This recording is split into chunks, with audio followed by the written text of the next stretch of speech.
तो सुनने में आता है कि गायत्री मंत्र को ऐसे नहीं बोलना चाहिए, कहीं भी कभी भी ऐसे नहीं बोलना चाहिए। ये बात बिल्कुल स्पष्ट है कि हम्म, गायत्री बिना गुरु आज्ञा, गुरु दीक्षा, बिना यज्ञोपवीत और उसके व्रत नियम का पालन किए बिना उसको करना निषिद्ध है। आज कहाँ बचा है धर्म? क्या इस देश में धर्म की पत्रकारिता है? रिलीजन जर्नलिस्ट कहाँ है? जानता है वो गीता के 4 श्लोक जो हम लोगों से प्रश्न करता है? क्या ये सच में है? दोनों रास्तों से ऊपर वाले तक, भगवान तक, मोक्ष तक पहुंचा जा सकता है? भगवान को भगवान की इच्छा से पाया जा सकता है। एक व्यक्ति, एक वकील खराब है तो क्या भारत का लॉ खराब है? कम से कम व्रत वाले दिन अन्न का चिंतन तो मत कीजिए। जिस दिन आप दुनिया में ये चीज स्टैब्लिश कर दोगे कि बचाने से तो इससे इतने प्रोडक्ट्स बनते हैं, वही हल्ला शुरू कर देंगे बचाओ। पर ये क्यों कह रहे हो कि कुत्ता पालना इट्स मॉडर्न और गैया पालना हिंदुइज्म? कुल परंपरा से प्रदत्त इष्ट या भक्ति से आकर्षित इष्ट और यह गुरु प्रदत्त इष्ट? आप मुझे कंट्रोवर्सी में नहीं फंसा सकते। क्या प्रेम ही पूजा है और यही भक्ति का सही तरीका है? तो आज इस एपिसोड में ऐसे कई सवालों के साथ भगवान तक पहुंचने के तरीकों को, रिलीजन्स को, हिंदुइज्म में जो रिचुअल्स होते हैं उनके पीछे के रीजंस को और साइंटिफिक लॉजिक्स को हमने बहुत डीपली समझा है। तो ऐसे कई सारे प्रैक्टिसेस, जैसे कि व्रत में अलग अलग तरह की चीजों को खाना पीना सही है या गलत है, गायत्री मंत्र को गाया जाना सही है या गलत है, half knowledge is more dangerous than ignorance. आज के इस पॉडकास्ट से आपको ये स्टेटमेंट और भी ज्यादा क्लियर हो जाएगी, क्योंकि ऐसी कई सारी कहानियां और वैदिक स्क्रिप्चर्स के सीक्रेट्स को हमने इस पॉडकास्ट में जाना है जो आपको चौंका सकते हैं। फाइनली हमें एक और स्पेशल गेस्ट को लेकर आप सबके बीच आए हैं, who is 38th acharya of Chaitanya Mahaprabhu bhakti lineage, Goswami of Shri Radharaman temple, जो हमारे लिए ज्ञान, पौराणिक कहानियां और वृंदावन से बहुत सारा प्यार और आशीर्वाद लेकर आए हैं। Presenting you Pundrik Maharaj ji, only on the reach, powered by I digital.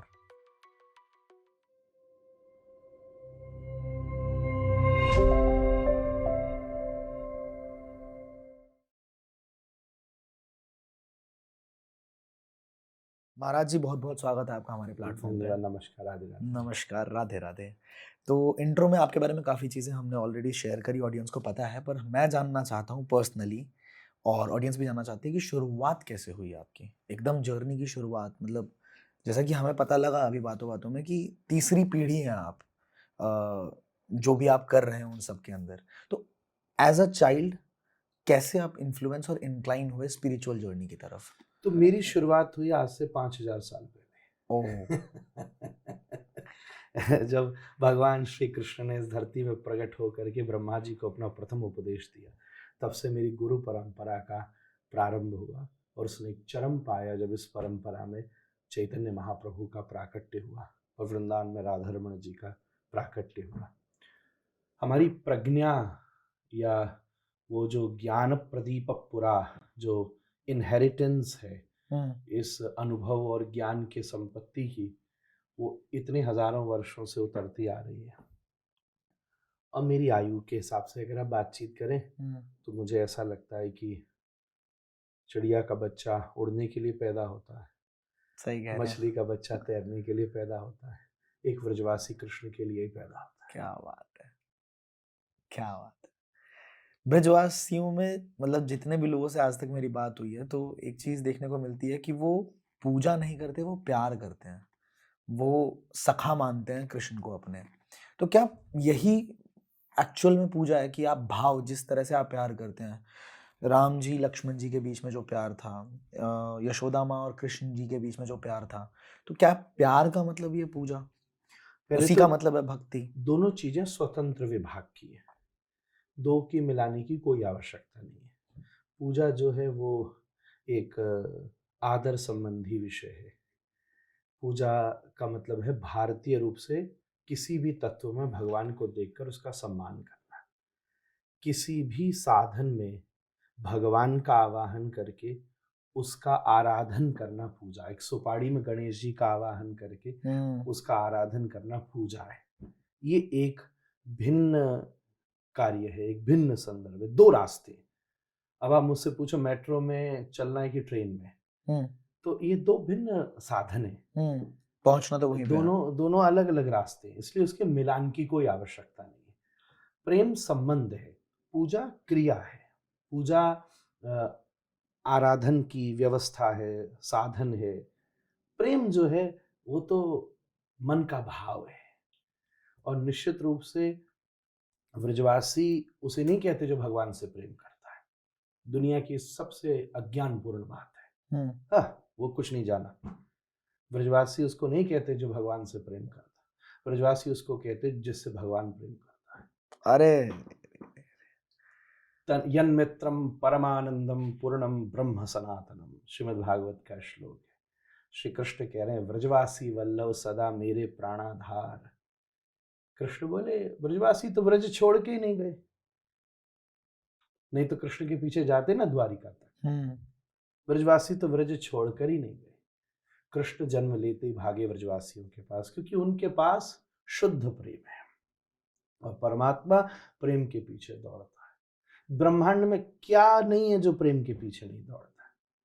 सड़क में रहने वाला एक जीव भी दौड़ता है। आप प्रेम गाय को दिखाओगे वो भी, पेड़ को दिखाओगे वो भी आएगा। हम तो ईश्वर की बात कर रहे हैं। ढाई आखर प्रेम के पढ़े सो पंडित हो। तो प्रेम में तो 2 अक्षर होते हैं, तो ढाई क्यों कहा? प्रेम में तो 2 अक्षर होते हैं, और जब आप कृष्ण लिखते हो तो उसका मतलब 2.5 अक्षर। ओ हो क्या डीप बात बोल दी। जय श्री कृष्णा। जय श्री कृष्ण।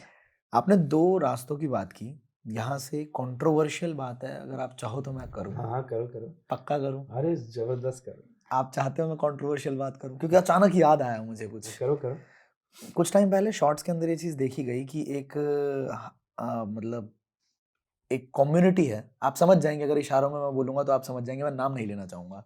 तो एक कम्युनिटी है जिसने स्वामी विवेकानंद जी पे, एक इंसान पर्टिकुलर, उन्होंने स्वामी विवेकानंद जी पे कुछ टिप्पणी कर दी, और टिप्पणी करने के बाद उस पूरे ऑर्गेनाइजेशन ने उन्हें वहां से बाहर किया, ठीक है, और उनको क्षमा भी मांगना पड़ा। वो आए कैमरा पे, उन्होंने वो मांगा। तो ये 2 रास्ते आपने बोला, एक सात्विक रास्ता भी है जो ईश्वर तक पहुंचा सकता है, और एक वो रास्ता भी है जिसके बारे में उन्होंने टिप्पणी करी। तो क्या ये सच में है, दोनों रास्तों से ऊपर वाले तक, भगवान तक, मोक्ष तक पहुंचा जा सकता है? आप एक छोटी सी घटना से रास्ते को निर्णय नहीं कर सकते। हाँ। एक डॉक्टर थोड़ी ना मेडिकल साइंस को डिसाइड करता है। आप मुझे कंट्रोवर्सी में नहीं फंसा सकते। मैं आपको कंट्रोवर्सी में नहीं फंसाना चाहता। मैं साफ कह रहा हूँ।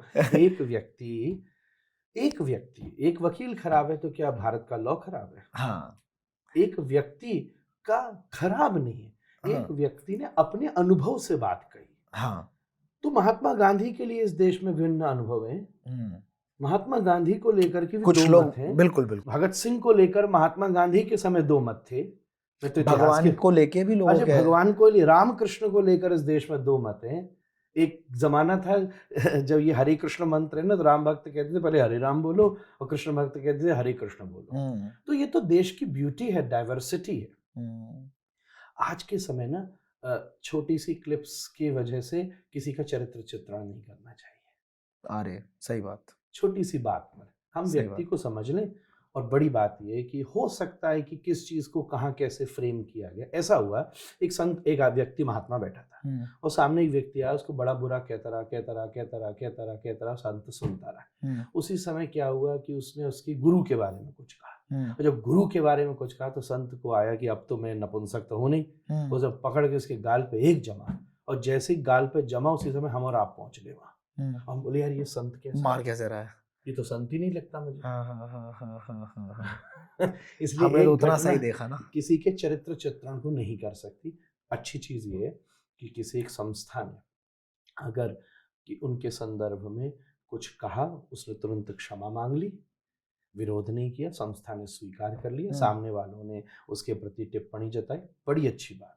ये बेटर चीज है। ये देश, ये व्यक्ति, ये संस्था, ये यूनिटी, ये धर्म का निर्माण करती है। पर सवाल मेरा अभी भी, इस पूरे सिचुएशन को हटाते हैं, सवाल मेरा ये है अभी, अगला मान के चलते हैं, कि क्या इन दोनों रास्तों से ऊपर वाले को पाया जा सकता है? पूजा और प्रेम से?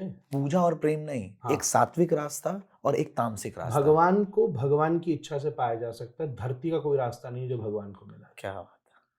सोई जानत जेहु देहु जनाई। उनकी इच्छा करे तो 10,000 साल से समाधि लगाने वाले को न मिले, और एक बार राम नाम लेने वाले को मिल जाए। ये विभाग भगवान ने अपने पास रखा है। ये डिपार्टमेंट हमारा अपना है, इसलिए भगवान है। नहीं तो रास्ता भगवान होता, भगवान भगवान नहीं होता। फिर तो रास्ता बड़ा है। भगवान ने कहा सर्व धर्मान परित्यज्य मामेकं शरणं व्रज। सब छोड़ दो, उनकी जिससे मौज होगी वो उससे मिलेंगे। इन रास्ते, ये साधन रास्ते का आराम है बस, और कुछ नहीं है। आप जनरल बॉगी में कि आप एसी फर्स्ट क्लास में, अरे यार ट्रेन में बाथरूम के बाहर भी खड़े हो जाओगे तो भी पहुंच जाओगे दिल्ली से मथुरा। सही बात है। बात इतनी से नहीं है। अब पूजा का रास्ता चुनना है, आपका अनुभव संस्कार, आपको प्रेम का रास्ता सुनना है, आपका अनुभव आपका संस्कार। हजारों बार ऐसा हुआ है कि प्रेम वाले को भगवान नहीं मिले, पूजा वाले को मिल गए। हजारों बार ऐसा हुआ है कि पूजा वाले को नहीं मिले और प्रेम वाले को मिल गए। और हजारों बार ऐसा हुआ ना पूजा वाले को मिले, ना प्रेम वाले को मिले, ना सात्विक को मिले, ना राजसिक को मिले, ना तामसिक को मिले। और हजारों बार ऐसा हुआ है तीनों को मिल गए। एक बार एक घटना आती है। अर्जुन बोला, महाभारत का युद्ध था।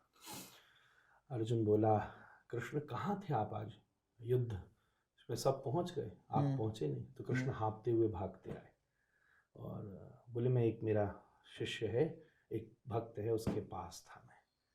चेता उसका नाम था। बोले उसकी मांस की दुकान थी। अच्छा। तो बोले मांस की दुकान पर आप क्या करने गए? तो एक कथा सुनने में आती है। तो वो अर्जुन बोला, राम राम। बोले वो तो भगत है, घर वालों ने खोल दिए और उसको बिठा दिया कि तू बेच। तो क्या करता है? बोले करता कुछ नहीं है, जब सामने वाला 1 किलो मांगता है वो 2 किलो दे देता तो घर वाले पीटते।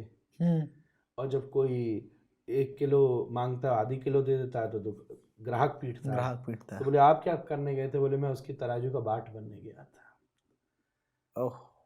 बाट बने भगवान बैठे। बोले जैसे मेरे भक्त की रक्षा हो, क्योंकि नमे भक्ता प्रणश्यति, मेरे भक्त का कभी पतन नहीं हो सकता।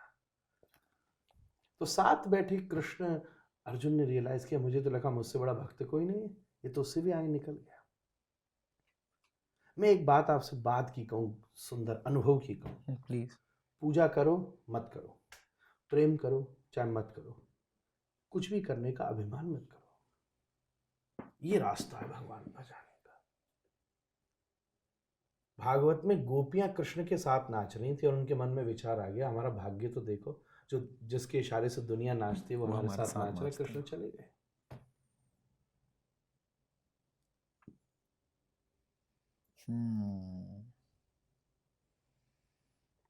सर झुका के रहिए और रहना ही चाहिए। हाँ, सर झुकाने को नहीं कहते सजदा करना। सर झुकाना भी अभिमान हो जाता है। देखो मैंने कितना बड़ा सर झुकाया, कितना ज्यादा झुका लिया। आप अभी तक आए नहीं, इतनी बार झुका लिया, अभी तक आप मिले नहीं। अच्छा, ये भी नहीं बोध रह जाए कि सर झुकाना झुकाए कि खड़ा है। ये बात उस प्रेम के स्तर की है। बहुत डीप है ये, बहुत ज्यादा डीप है ये। अब नाम आपने रिच रखा तो फिर मैं पूरी बात थोड़ी ना कर सकता। नाइस। आपने ये देखा होगा, मैंने अपने परिवार में काफी बार देखा है, बचपन से ही देख रहा हूँ कि मम्मी व्रत रखती हैं, पापा भी कई बार व्रत रखते हैं। व्रत के अपने साइंटिफिक लेवल पे भी काफी फायदे होते हैं और वैसे भी भगवान से भी जुड़ने के लिए रखते ही हैं व्रत। तो ये व्रत आज के टाइम पे जो सिनेरियो चेंज हुआ है, जो मैं देखता हूँ लोगों को, कि कई बार लोग खाना पीना भी खाते हैं, कुछ इस आटे का कुछ खा लिया, कुछ इस आटे का खा लिया, चाय कॉफी भी पी ली और उसको व्रत भी कहते हैं। तो व्रत करने का सही तरीका क्या है? सबसे बड़ी बात है कि व्रत क्यों किया जा रहा है, क्यों किया जा रहा है। मूल बात पहले ये आती है। तो एक बार तो ज्योतिषीय दृष्टि से व्रत होता है ग्रहों के लिए जी, उपासना की दृष्टि से व्रत होता है इष्ट के लिए, इष्ट देव के लिए। जैसे मैं इस दिन व्रत रख रहा हूँ क्योंकि मैं इसका भक्त हूँ, हाँ, मैं मंगलवार रख रहा हूँ, हाँ। मंगल सोम ये वो। दूसरा होता है कि व्रत ज्योतिषीय उपायों के लिए रखा जाता है, ये फलाने दिन रखो, इसका रखो तो ये ग्रह ठीक हो जाए। तो एक व्रत नाम की चीज है जिसको डिफरेंट तरीके से एक्सप्लेन किया गया है, अलग अलग तरीके से एक्सप्लेन किया गया है। तो उसमें भी अब वो अगर ज्योतिषीय दृष्टि का व्रत है तो उसके नियम अलग है, वो अगर इष्ट की दृष्टि का व्रत है तो उसके नियम अलग है। जैसे एक व्रत होता है बहुत विश्व भर में, फिर एक व्रत होता है जो कि हमारे रीति रिवाजों से आता है, जैसे करवा चौथ। करवा चौथ भी व्रत है। अब उसका नियम यही है कि भाई जल भी नहीं लेना, भोजन भी नहीं लेना, और संध्या को चंद्रमा का दर्शन करके हम सब ले लेते हैं। अहोई अष्टमी का भी एक व्रत होता है जिसको बच्चों के लिए रखा जाता है। तो संबंधों में भी व्रत है। तो पहली बात ये है कि आप कौन सा व्रत रख रहे हो। अब हम वैष्णवों के भीतर, और ये सबने स्वीकार किया, वैष्णव क्या सनातन धर्म में ये बात स्वीकार की है, और जो व्रत रखने रखा जाए। पर अगर आप 15 दिन में एकादशी भी रख लेते हो तो आपके सारे व्रत मान्य होते हैं। ग्रहों की दृष्टि से, ज्योतिष की दृष्टि से, भक्ति की दृष्टि से, और साधना की दृष्टि से, और विज्ञान की दृष्टि से भी। 15 दिन का चंद्रमा होता है, उसमें 11वें दिन चंद्रमा उस फेस में होता है कि as much as you dehydrate your body you will feel healthy. इसलिए हमारा पूरा सिंक चंद्रमा के साथ बिठाया गया है। इसलिए एकादशी के व्रत की महिमा है। और एकादशी के व्रत में विशेष रूप से, अब मैं सबका नियम बताऊंगा तो व्रतों का ही पॉडकास्ट हो जाएगा, पर मैं एकादशी की बात करूं तो वो फलहार शब्द आया है। फलाहार, फल आहार। तो फल आहार खुद ही बता रहा है कि हमें क्या खाना है। फ्रूट्स खाओ, फल हमें विशेष रूप से खाने चाहिए उस दिन। सबसे श्रेष्ठ व्रत है कि हम कुछ न लें, ऐसा शास्त्र ने आज्ञा दी है। पानी लें, 1% तो वर्ष में एक व्रत वो भी आता है, निर्जला एकादशी उसको कहते हैं। अच्छा। 1 नंबर चीज जल और भोजन, कुछ नहीं, अगर आपका शरीर मानता है तो। छठ में होता है। हाँ, ऐसा होता है। नहीं, और बहुत सारे, आप करवा चौथ भी तो होता है। करवा चौथ भी होता है, हाँ। अब सेकंड लेवल का फिर व्रत होता है कि चलो हम जल आदि ले लें, कुछ पेय ले लें। तीसरा होता है कि हम फिर फल आदि को स्वीकार कर लें। विष्णु पुराण आदि के श्लोक कहते हैं हम भोजन में ब्रह्म का अनुभव करते हैं। अन्नम ब्रह्म। तो हम उसके भोजन के अंदर जो कॉन्शियसनेस है, कॉन्शियसनेस है, उसको ही ब्रह्म कहा जाता है। वो कॉन्शियसनेस हमारी कॉन्शियसनेस को ऊर्जावान बनाती है। बात को बहुत गंभीरता से समझिएगा।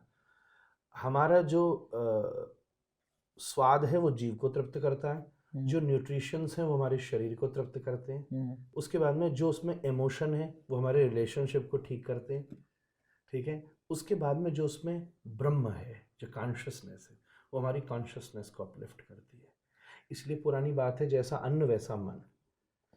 अब अगर उस भोजन के अंदर ऐसा भोजन बनाए जिसमें कॉन्शियसनेस है ही नहीं, इसलिए मांसाहार में कोई कॉन्शियस नहीं, वो तो खुद ही जीव मर गया। इसलिए तो धर्म के भीतर मांसाहार का निषेध है कि वो आपकी कॉन्शियसनेस के लिए कुछ नहीं कर सकती। मृत आहार तो आपके अंदर कॉन्शियसनेस को भी मारेगा ही मारेगा। ये हमारे यहाँ का विज्ञान है। तो जो अन्न के भीतर ब्रह्म है वो आपके भीतर के ब्रह्म को तृप्त करता है। आपका भोजन शरीर को तृप्त करता है, जिह्वा को तृप्त करता है, मन को तृप्त करता है, साथ में आपकी आत्मा को तृप्त करता है। जब ब्रह्मार्पणम ब्रह्म हविः, गीता का श्लोक है। जब कोई भी स्कूल में जहाँ थोड़े संस्कृत का प्रवेश हो, जब वहाँ वो लंच रिसेस होता है, उस समय यही श्लोक बोला जाता है पूरे देश भर में, या जो भी सांस्कृतिक गुरुकुल है वहाँ उसका अर्थ यही है कि जो अन्न में ब्रह्म है मैं उसे अपने अंदर वाले ब्रह्म में अर्पित कर रहा हूँ। अब एकादशी के दिन ऐसा विष्णु पुराण कहती है कि अन्न में ब्रह्म नहीं होता, ठीक है। जो शास्त्र ने तो बताया कि अन्न में ब्रह्म होता है। तो उस दिन अन्न का ब्रह्म शयन करता है, इसलिए आहार का निषेध रखा जाता है। अच्छा। अब ये तो विशुद्ध शास्त्र सम्मत वैदिक लोगों की बात है। मैंने वैज्ञानिक बात भी आपसे कही, वैदिक बात भी आपसे कही, और मूल चीज तो यही है कि, और सार की मैं एक बात बताऊं, आप व्रत में एक बहुत सामान्य बात आपसे कह रहा हूं, क्या खाना है क्या नहीं खाना, ये अपने घर वालों से, अपने गुरुओं से, अपने बताने वालों से पूछ लीजिए, डिफरेंसेस मिलेंगे। कम से कम व्रत वाले दिन अन्न का चिंतन तो मत कीजिए। क्या खाना है क्या नहीं खाना वो तो चलो परंपराएं हैं, सभ्यताएं हैं, कहीं कुछ प्रमाण कोई ढूंढ के ले आए, अनेक शास्त्र हैं, पर कम से कम इतना तो कर सकते हो जो दिन भर खाने का चिंतन करते हो, व्रत वाले दिन ये नहीं खाना और ये खाना है। अच्छा, वो नॉर्मल चावल तो नहीं खा सकते, बस समा वाला खा लेते हैं। ये तो नहीं खाना पर ये खा लें, आज तो व्रत है। तो आज व्रत है कह के आज दिन भर हमने व्रत की ग्रोसरीज को खरीदा, बनाया और खा गए, इसी में व्रत कर लिया, तो बचा क्या? पूरे दिन को दिमाग भी खाली नहीं किया कि खाने से तो दिमाग भी नहीं हटा। तो व्रत का मेन अर्थ होता है अपने ऊपर नियंत्रण। एक शब्द आपको बताऊं, व्रत का एक और अर्थ होता है संकल्प। संकल्प, हर पूजा करने से पहले भी हम आपको संकल्प मालूम, लेते हैं। आपको पता हो तो भीष्म का एक नाम है देवव्रत। देवव्रत, हाँ। हाँ, देवव्रत। तो व्रत का एक अर्थ होता है संकल्प। तो व्रत का एक अर्थ ये होता है कि हम ये संकल्प लें अपने अंदर कि हम आहार को जीत सकते हैं कि नहीं। आज व्यक्ति रोता है, मेरा बच्चा मेरी बात नहीं सुनता है, मेरा बॉस मेरी बात नहीं सुनता है, मेरा पड़ोसी मेरी बात नहीं सुनता। हम पूछते हैं आपका शरीर आपकी बात सुनता है? इसको व्रत कहते हैं। जिस दिन जो आप चाहो अपने शरीर से कराओ। आपने अभी स्कूल की बात की कि स्कूल में भी खाना खाते टाइम पे इस मंत्र के बारे में बोला जाता है। स्कूल में एक मंत्र और हर स्कूल में ऑलमोस्ट बोला ही जाता है प्रेयर के टाइम पे, जो प्रार्थना के टाइम पे, गायत्री मंत्र। हाँ, हम लोगों ने भी बोला और मुझे लगता है हिंदुस्तान में हर एक जो भी बच्चा सुन रहा है उसने बोला होगा।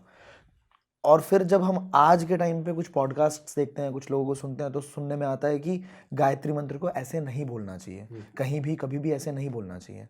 तो आपकी क्या राय है इसमें? ये सही है, गलत है, मुझे क्या राय है? देने का अधिकार ही नहीं है। जिसने मंत्र दिया, आप कोई गैजेट लाते हो उसके साथ मैनुअल भी तो आता है ना। हाँ, आता है। जब दवाई लाते हो उसके साथ प्रिस्क्रिप्शन भी तो आता है ना। तो मंत्र अगर दवाई है तो दवाई अपनी मर्जी से खाओगे या प्रिस्क्रिप्शन के हिसाब से खाओगे? प्रेस्क्रिप्शन के हिसाब से। प्रिस्क्रिप्शन के हिसाब से खाएंगे। तो गायत्री के लिए बिल्कुल नियम सख्त लिखे। जिन शास्त्रों ने गायत्री को दिया उन शास्त्रों ने उसका प्रिस्क्रिप्शन भी दिया कि बिना यज्ञोपवीत के, बिना दीक्षा ग्रहण किए, शुद्धता और पवित्रता से बैठे बिना उसका उच्चारण नहीं ही करना चाहिए। इसमें मुझे कहने का अधिकार ही नहीं। मैं कोई कुछ थोड़ी ना वेद का रचयिता है को मैं नई गायत्री बनाऊं जो सबके लिए दे दूं।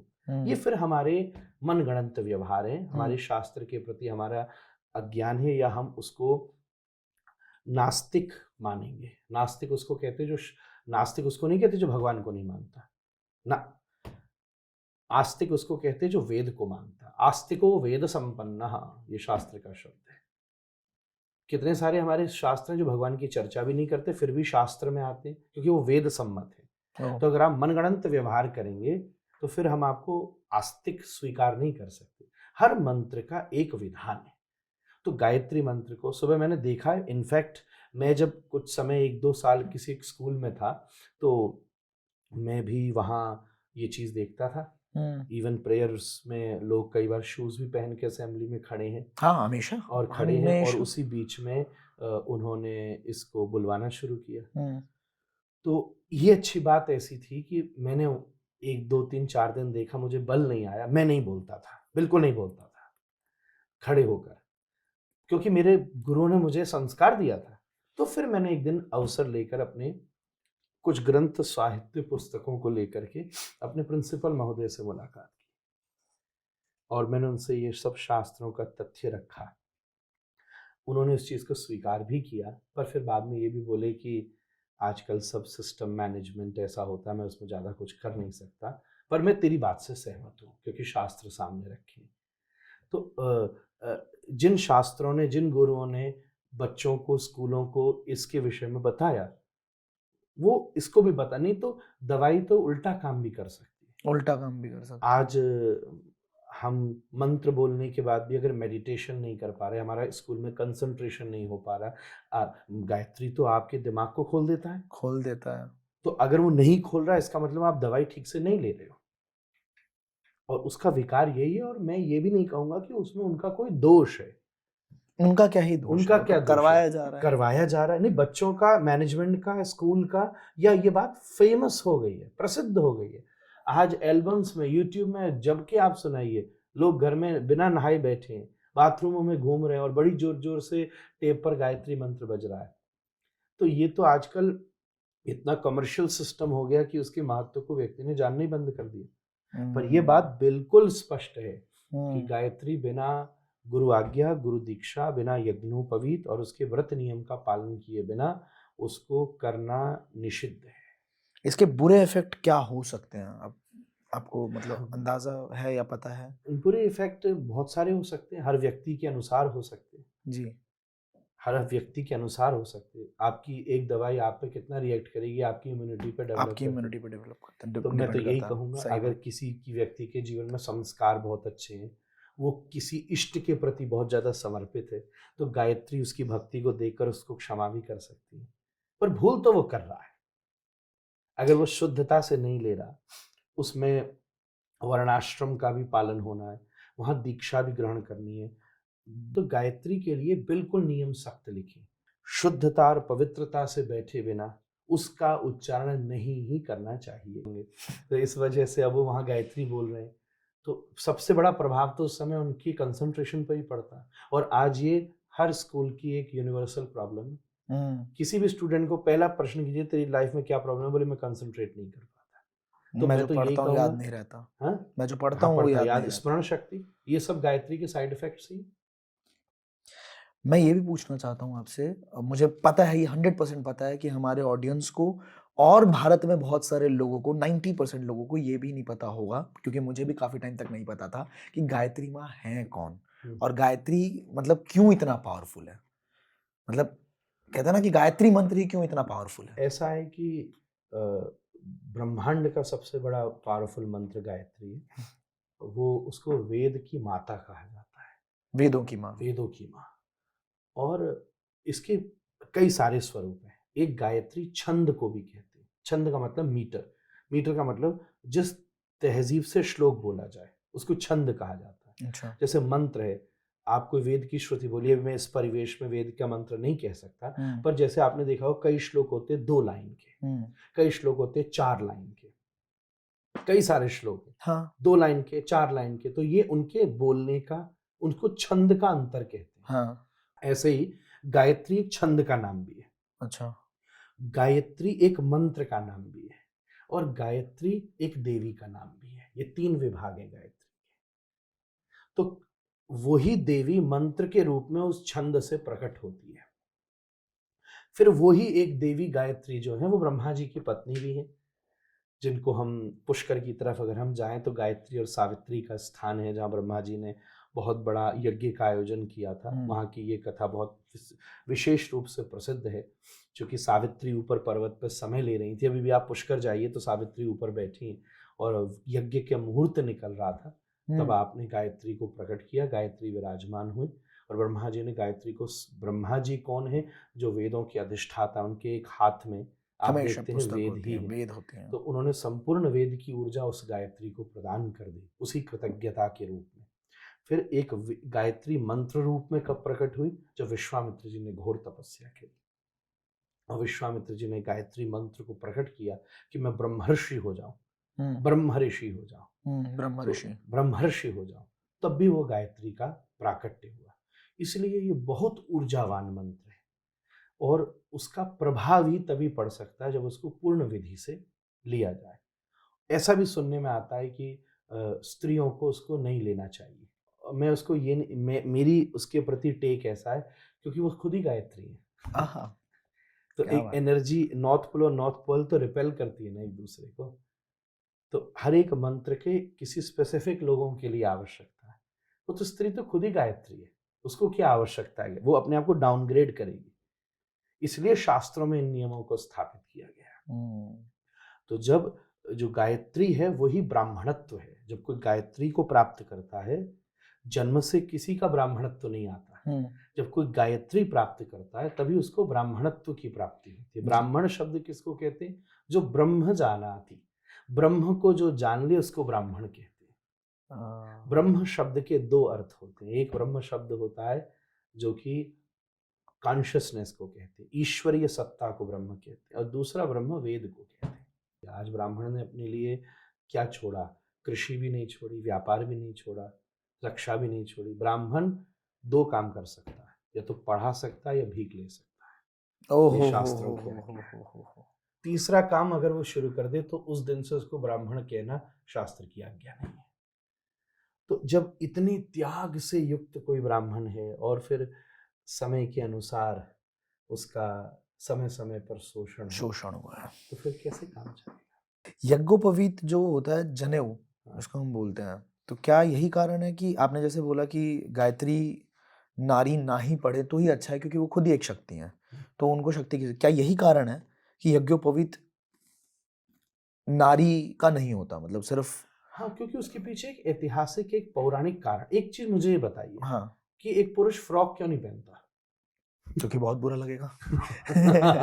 अब हम उसमें कोई प्रश्न नहीं उठाते कि मैं आपसे कहूं कि भाई साड़ी तो साड़ी है। मतलब आप एक वेस्टर्न आइडियोलॉजी हमारे ऊपर कितनी आरोप में आ गई है। एक हाँ, कुर्ता पजामा जैसी चीज स्त्री पहन कर आ जाए हाँ, सलवार कुर्ते के रूप में तो हाँ, ज्यादा ऑकवर्ड नहीं होगा। और अगर आप कोई ढीले ढाले साड़ी टाइप का कपड़ा सा पहन कर आ जाइए तो आपको स्त्रियां ही स्वीकार नहीं करेंगी। भाई क्या बात हो गई, क्या कोई बात हो मुश्किल हो गई क्या, हाँ। कोई हार्मोनल चेंजेस हो रहे हैं? तो एक विदा फ्रॉक क्यों नहीं पहनता पुरुष? हाँ, हालांकि जीन पहन लेती है स्त्री, हाँ, हाँ, हाँ, क्योंकि ये वेस्टर्न आइडियोलॉजी है। वहां मेन और फिर वुमेन, किसी ने वुमेन शब्द की एक व्याख्या करी है, main with a womb. Nice. But Bharat में ये दोनों सूर्य और चंद्रमा की तरह है, स्वतंत्र है। स्त्री आगे है, यत्र नार्यस्तु पूज्यन्ते नमन्ते तत्र देवता। उसको उसकी जैसे बनने की कोई आवश्यकता नहीं, उसको उसकी कोई आवश्यकता ही नहीं। वो ऐसा क्यों करे? मैं आपको 2500 तर्क दे सकता हूँ, शास्त्रों के उद्धरण दे सकता हूँ, पर वो सेंसिटिव हो सकते हैं आज, क्योंकि डाइजेशन खराब है लोगों का। मैं तो आपके प्रश्न का यही उत्तर देता हूँ कि अगर कोई पुरुष साड़ी पहने तो विचित्र लग सकता है। क्यों लग सकता है? क्योंकि एक सभ्यता, एक विचार, एक साधन, एक उसके लिए उसकी ऊर्जा तैयार की गई है, उसके लिए उसका समाधान तैयार किया गया है। जिस प्रकार के एक स्त्री का शरीर है उस प्रकार से स्त्री के वस्त्रों को धारण किया गया। जिस प्रकार पुरुष का शरीर है उस प्रकार पुरुष के वस्त्रों को बनाया गया है। जैसी स्त्री की आकृति है उसमें बड़े बाल होना, कल कोई स्त्री दाढ़ी मूंछ रख कर आए क्या नहीं आते उसके? फिर मुश्किल हो, क्योंकि उसके शारीरिक आकार है। स्त्री की एक इमेज तैयार की गई जिसमें दाढ़ी मूंछ की कोई आवश्यकता नहीं है। पुरुष का एक आकृति तय, बस इसी हिसाब का विषय है। यज्ञोपवीत की उसको कोई आवश्यकता नहीं आवश्यकता ही है। नहीं ये है। उसके आकार में नहीं, ये उसकी एनर्जी, ये उसकी एनर्जी के विपरीत है। ओके, ये उसकी एनर्जी के विपरीत है, उसको उसकी आवश्यकता ही नहीं। समझ गया। साइंटिफिक एक और रीजन है कि जो आपका यूरिनल सिस्टम है उसकी एक नर्व आपके कान के ऊपर आती है। हाँ जब आप वॉशरूम जाते हो तब आप जनेऊ को हम और आप कान के ऊपर चढ़ाते जी। हैं। तो पुरुष का यूरिनल उसके नर्वस सिस्टम से जुड़ा होता है। ओके। चूंकि पुरुष की नर्व जो जो यूरिनल सिस्टम होता है वो केवल आउटवर्ड होता है, परंतु स्त्री का जो यूरिनल सिस्टम होता है वो इससे विपरीत दशा करता है। वो गर्भ भी धारण करता है, वो टू वे होता है, वो ग्रहण करना भी जानता है और साथ के साथ में वो मलमूत्र का त्याग भी करता है। और अगर आप यहाँ बांध करके उसको रखना शुरू कर देंगे तो उसमें डिस्टरबेंस हो जाएगा, उसकी ऊर्जा बिगड़ जाएगी, उसकी व्यवस्था बिगड़ जाएगी। मैं आपको क्यों निषेध विषेध की बात, मैं तो आपको इस बात में वैज्ञानिक आपने बात दो बहुत अच्छी चीजें बता दी कि जनेऊ की जरूरत क्यों है, हाँ, जनेऊ क्यों किया जाता इसलिए है। भी हमारे यहाँ धारण किया जाता है। इसका एक कारण है, लोग इसको प्रयोग में लीजिए। अब भारतीय सारी चीजें हैं जो बाद में दुनिया भर अप्लाई कर रही है, छोटी छोटी चीजें जो हम बचपन से करते आते हैं। हमारे यहाँ पत्तल को कितना अच्छा बनाया जाता है। इसमें जर्मन में मैंने सुना एक रेस्टोरेंट है वो 60 यूरो केवल इसलिए लेता है क्योंकि वो पत्तल में खिलाता है। हमारे यहाँ 6-6 पैसा में पत्तल मारे फिरे। हाँ। अब हम अभी आपको पत्तल में दें तो यहाँ कहेंगे कोई फाइन डाइनिंग, और वहाँ फाइन डाइनिंग रेस्टोरेंट का पैसा इसलिए क्योंकि पत्तल में खिलाया जा रहा है। गूगल सर्च करके देखिएगा। केरला में ऐसी, हाँ केरला देखिए। हमारे वहां भी जैसे प्रसाद बढ़ता है कभी कभी तो केले के पत्ते पे, हाँ हाँ हाँ हाँ, जब विष्णु भगवान की पूजा होती है, नारायण की पूजा बिल्कुल होती है, उसके बिल्कुल बाद प्रसाद बिल्कुल। देते हैं नारियल के पत्तों पे। क्या बात है, बहुत बढ़िया। और उसका प्रभाव है, उसका प्रभाव है। पृथ्वी से वो पत्ते उसकी ऊर्जा को खींच लेते हैं, क्योंकि पृथ्वी ने तो अन्न बनाया है, अन्न कोई आसमान से थोड़ी ना उतरा है। तो आपकी जो चम्मच है, आपका हाथ है, ये तो बात आज प्रसिद्ध हो गई कि आपका जो हाथ है वो भोजन में स्वाद लाता है। हाथ का जो टच है वो उस भोजन को उस अनुसार बनाता है कि आप उसको डाइजेस्ट कर सको। इसलिए पहले लोग भारत में हाथ से खाते थे, और आज ये बिल्कुल हिडन प्रूफ नहीं है, बिल्कुल प्रमाणित बात है। चम्मच से ज्यादा हेल्दी चीज हाथ है। इसी प्रकार से पंचतत्व। हाँ, पंचतत्व है इसमें। उसी प्रकार से जो आप नीचे पत्तल को बिछाते हो वो पृथ्वी ने विकसित किया है, अन्न को पृथ्वी ने विकसित किया है। तो उस प्रकार से वो उसके उस ग्रेविटेशनल फोर्स को मेंटेन करता है केले का पत्ता, कि जब आप भोजन को मुख पे उतारते हो तो डाइजेशन ग्रेविटेशनल फोर्स से ही होता है। ओहो ग्रेविटी आपके भोजन को खींचती है नीचे और घुमाती है। आवश्यक चीजें शरीर खींच लेता है और अनावश्यक चीजों को शरीर छोड़ देता है। एक मूवी में भी देखा हमने जय माँ वैष्णो देवी, जय माँ अच्छा। वैष्णो देवी में, और वैसे भी कथाएं हैं कि वैष्णो माँ जो इंतजार कर रही हैं वो इसी वजह से कर रही हैं क्योंकि त्रेता युग में राम जी ने ये कहा था कि मैं इस जन्म में सिर्फ सीता माँ का हूँ और मैं कलयुग में वापस आऊंगा और फिर मैं आपके साथ विवाह करूंगा। तो क्या कितनी सच्चाई है इस पूरी बात में? देखो, शास्त्रों की विविध कथाएं, अनेक शास्त्र हैं और अनेक कथाएं कल्प भेदों से।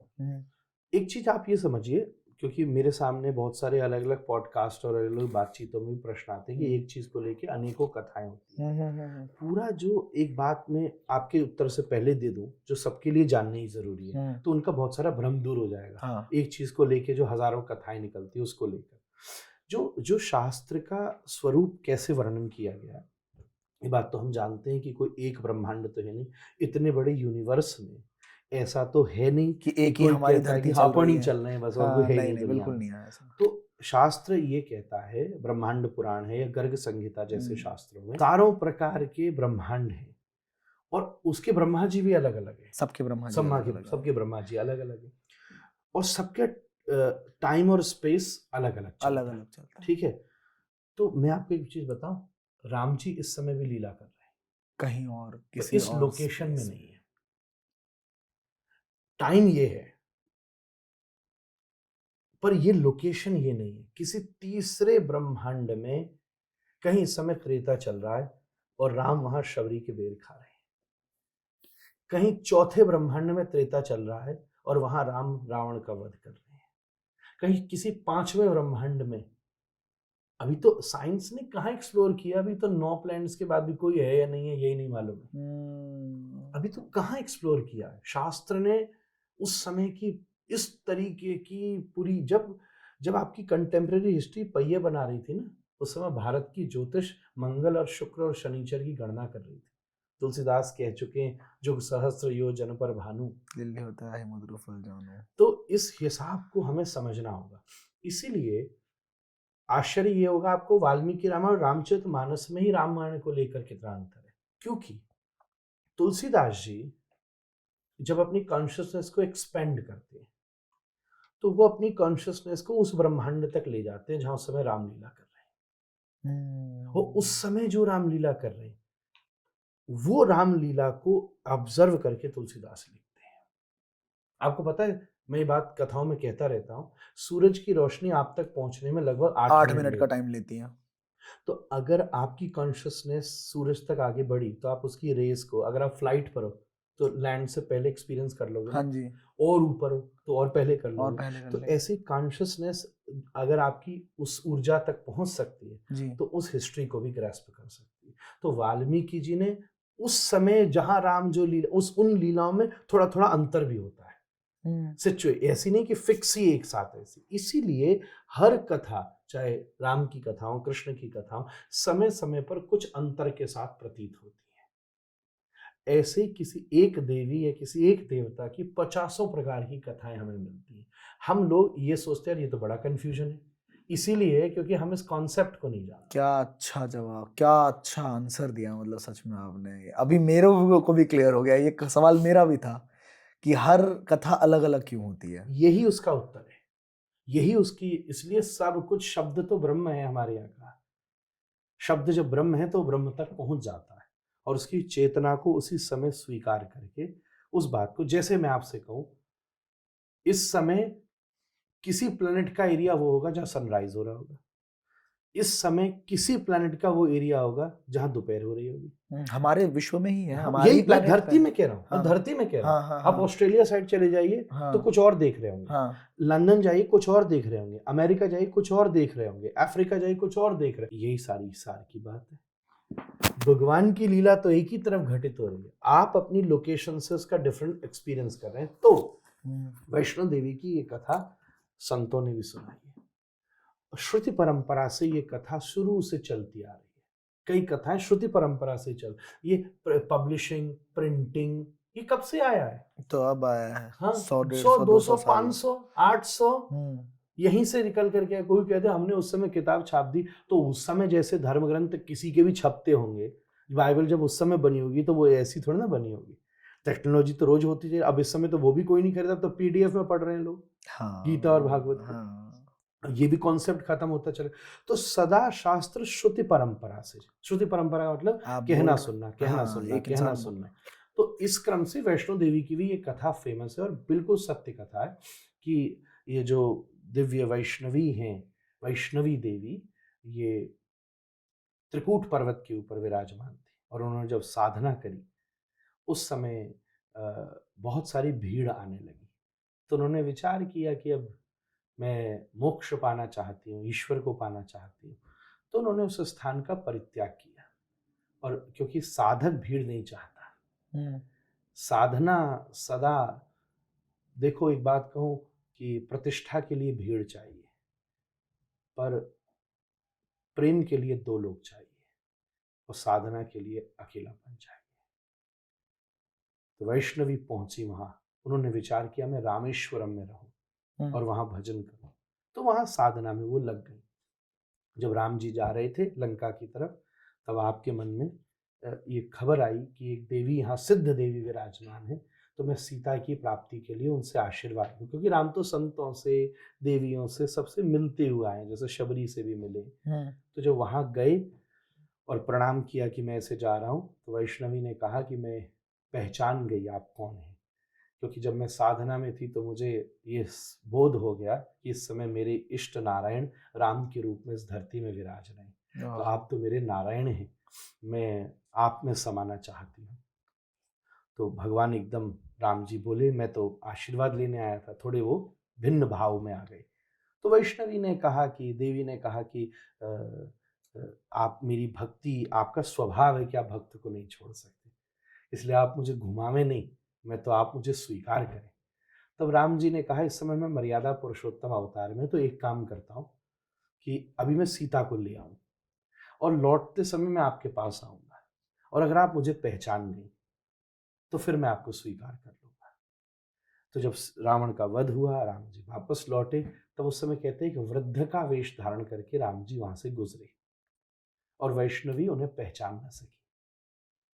तो एकदम राम अपने रूप में प्रकट हुए और वैष्णवी को उसके मन में ग्लानि हुई। तो भगवान ने यही कहा कि अभी बहुत लंबा रास्ता बाकी है, मैंने आपको आज शुरू में ही कहा, मैंने कुछ कर लिया, ये सोचते ही भगवान दूर हो जाते हैं।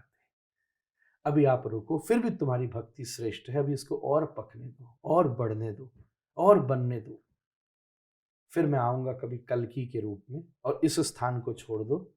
तुम त्रिकूट, जिसमें 3 प्रकार की ऐसे पर्वत की चोटियां जिसमें 3 कुटिया बन रही हो, तुम पहचान लोगी, वहां जाओ, वहां बैठकर सबके ऊपर कृपा करो, साधना करो, और मैं तुम्हें कल की अवतार के समय स्वीकार करूंगा। इस तरीके का इतिहास उनसे जुड़ा प्राप्त होता है। जय माँ वैष्णो देवी। जय हो, जय माँ वैष्णो देवी की।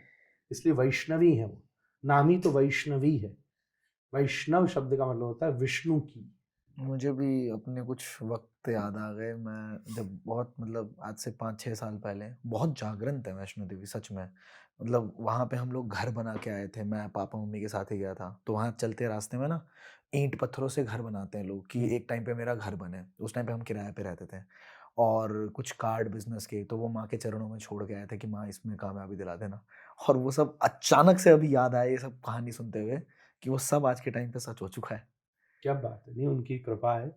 और बस मैं इसमें एक चीज़ ये जोड़ना चाहूँगा कि भगवान की जो कृपा है वो इन छोटी उपलब्धियों से नहीं नापनी चाहिए। नहीं, बिल्कुल बिल्कुल बिल्कुल बिल्कुल। ये तो कर ही देते हैं, ये तो कर ही। आप मैं एक चीज़ बताऊँ, आप पेड़ के नीचे फल तोड़ने जाओ, छाया तो आपको अपने आप मिल ही जाती है। आप पेड़ के नीचे केवल छाया लेने जाओगे तो कई बार फल से वंचित हो सकते हैं, पर अगर आप पेड़ के नीचे फल लेने जाओगे तो छाया, पत्ते, फूल, फल तोड़ते समय फूल अपने आप गिरेंगे, जब आप पेड़ हिलेगा, सूरज की छाया अपने आप प्राप्त हो जाएगी। तो हम सदा देवताओं के पास लौकिक वस्तुओं की उपलब्धि के लिए जाते हैं। अच्छी बात है, वो तो भगवान दे ही देता है, किसको नहीं दिया आज दुनिया में। पर हम उससे कुछ ऊंचा मांगे, और ऊंचा मांगना ये है कि भगवान से भगवान को मांगे। आप मेरे साथ रहना, चाहे मैं झोपड़ी में रहूं और चाहे मैं किराए के मकान में रहूं, चाहे मैं अपने मकान में रहूं। अगर वो मालकिन है तो फिर आपको कभी छोटे में नहीं रख सकते। अगर हम स्वामी हैं तो ठीक है, एक केयर टेक हमने किसी व्यक्ति की कर दी, क्योंकि फिर वो लेन देन वाली बात हो गई ना, इसने हमारा ध्यान रखा तो हम कुछ उसका ध्यान रखें, नॉट बैड।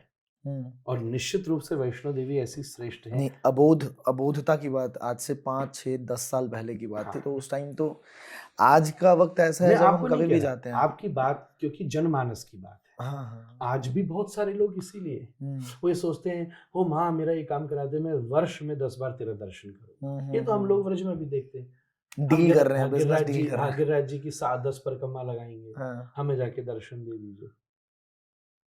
ओ बताओ हनुमान जी, आप हम 1.25 लड्डू भोग लगाएंगे, हमारा काम कर दो, हमारा काम कर दो।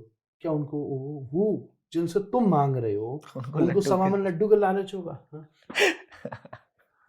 1.25 लड्डू का लालच होगा? उनके लिए ये कहा गया है कि राम काज करवे को आतुर। कितना बड़ा गलत काम कर रहे हो तुम, हनुमान जी से कह रहे हो राम का काज छोड़ के मेरा काम कर। राम काज करवे को आतुर हैं हनुमान जी, और तुम कह रहे हो तू राम का काज नहीं कर, पहले मेरा काम कर, क्योंकि मैं आपके 100 हनुमान चालीसा के पाठ कर रहा हूं। तो कामना की पूर्ति ईश्वर की कृपा नहीं है, कामना की निवृत्ति ईश्वर की कृपा है।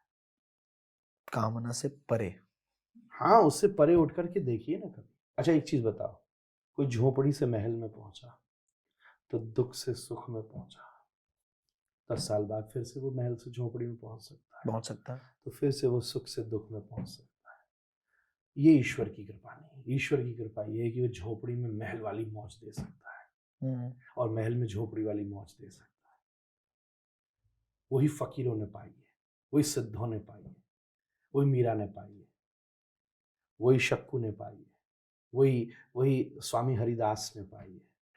जो जो जब वो झोपड़ी में बैठते थे, हल्ला मचा, तानसेन कुछ दिन के लिए गायब हो गया, तो अकबर ने पूछा कहाँ है? बोले मैं अपने गुरु के पास गया। बोले तेरा भी कोई गुरु है? मैं तो समझता था तू ही सबसे बड़ा गुरु है, मुझे मिला ना। तो तानसेन बोला वो छोटी मोटी महफिलों में नहीं गाते। अकबर बोला छोटी महफिलों में नहीं गाते, हिंदुस्तान की सबसे बड़ी महफिल मेरी है। उसने कहा अच्छा, पर वो शौकीन आदमी था, संगीत और ये नवरत्न रखता था, विचार, इसलिए हमारे कितनी टेल्स फेमस हैं अकबर की और बीरबल की और ये सब की। तो बोला अच्छा एक दिन मुझे ले चल। तो बोले बादशाह होके नहीं, श्रोता होकर जाना पड़ेगा। बोले चलूंगा। और उसकी लाइफ स्टोरी में ऐसी बहुत सी कहानियां मिलती। तो अकबर तानसेन के साथ आया वृंदावन। श्री स्वामी हरिदास जी विराजमान थे, रसिकों के आचार्य, और चुपचाप सामने बैठा। स्वामी जी ने पद गाया ठाकुर जी की भावना में। केवल एक वाद्य, उससे सुर मिला रही थी कोयल, सुर मिला रहे थे पक्षी। जब पत्ते हिलते थे तो ऐसा लगता था कि गंधर्व मृदंग बजा रहे हैं। जब उस पवन की हवा चलती थी तो ऐसा प्रतीत होता था कि सरस्वती वीणा बजा रही हो। घूम गया अकबर, और जब पद पूरा हुआ तो अकबर उठकर आया और उसने एक हार, बहुत कीमती हार, स्वामी जी के चरणों में रखा कि वाह आपने मेरी आत्मा प्रसन्न कर दी, मेरी रूह खुश कर दी। इतनी उर्दू तो मैं नहीं जानता, तो ये हार मैं आपके चरणों में धरूं, खुश कर दिया। स्वामी जी ने आंख खोल के देखा और हंसे, और उस हार को उठा के पास में एक हिरण खड़ा था उसके गले में डाल दिया। हिरण जंगल में भाग गया। अकबर के तो दिल में दर्द हो गया। क्या बोले लगे आप, ये पूरे दुनिया में कीमत नहीं थी इस हार के पैसे देने की, और तुमने एक हिरण के गले में डाल दिया। लगे पहचान ना सके, शायद मैं ऑर्डिनरी बन के आया था, इनको लगा कि कोई बादशाह नहीं आया है, कोई नागरिक आया है। आपको पता है मैं कौन हूं? स्वामी जी ने कुछ नहीं कहा, आंखें बंद करी, फिर से अपना वाद्य उठाया और एक पद दोबारा से छेड़ा। थोड़ी देर बाद देखा कि जंगल के कोने कोने से हजारों हिरण निकल आए और सबके गले में वही हार डाला। अकबर स्तब्ध रह गया।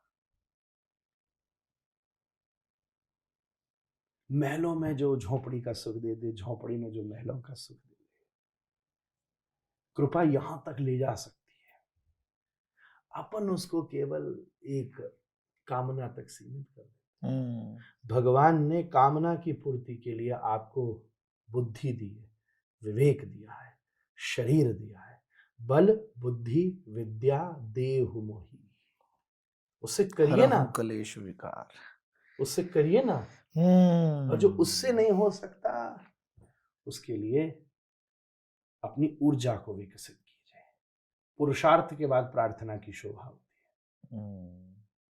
एक शैव बोलते हैं, एक शैव, एक शाक्त बोलते हैं, एक वैष्णव बोलते हैं।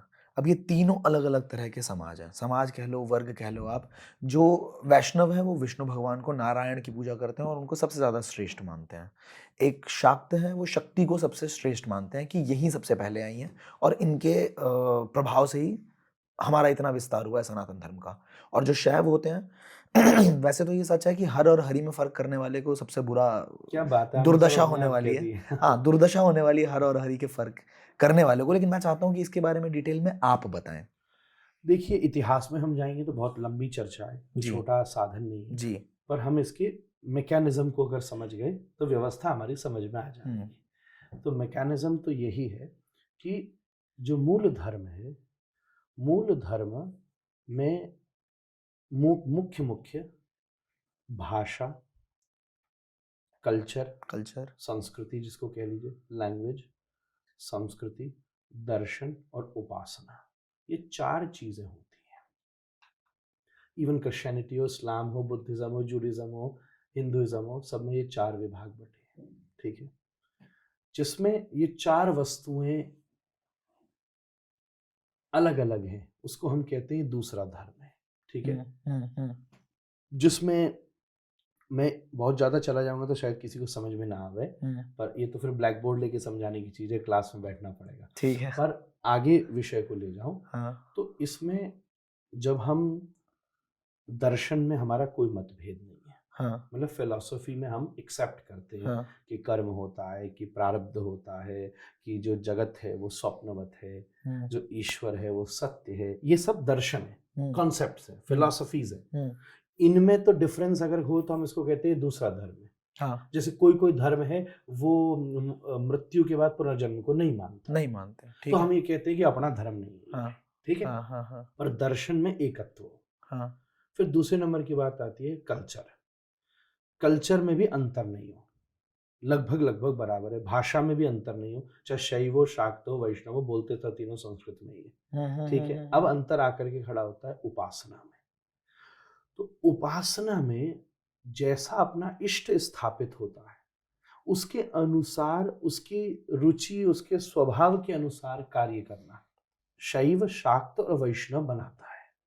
अंतर नहीं है, अनुभव का अंतर है। कैसे अनुभव का अंतर है? और संबंध का अंतर है। कैसे संबंध का अंतर है? एक स्त्री का विवाह एक घर में हुआ जी, एक व्यक्ति से उसकी शादी हुई, पर केवल एक ही व्यक्ति से नहीं हुई, पूरे परिवार से हुआ।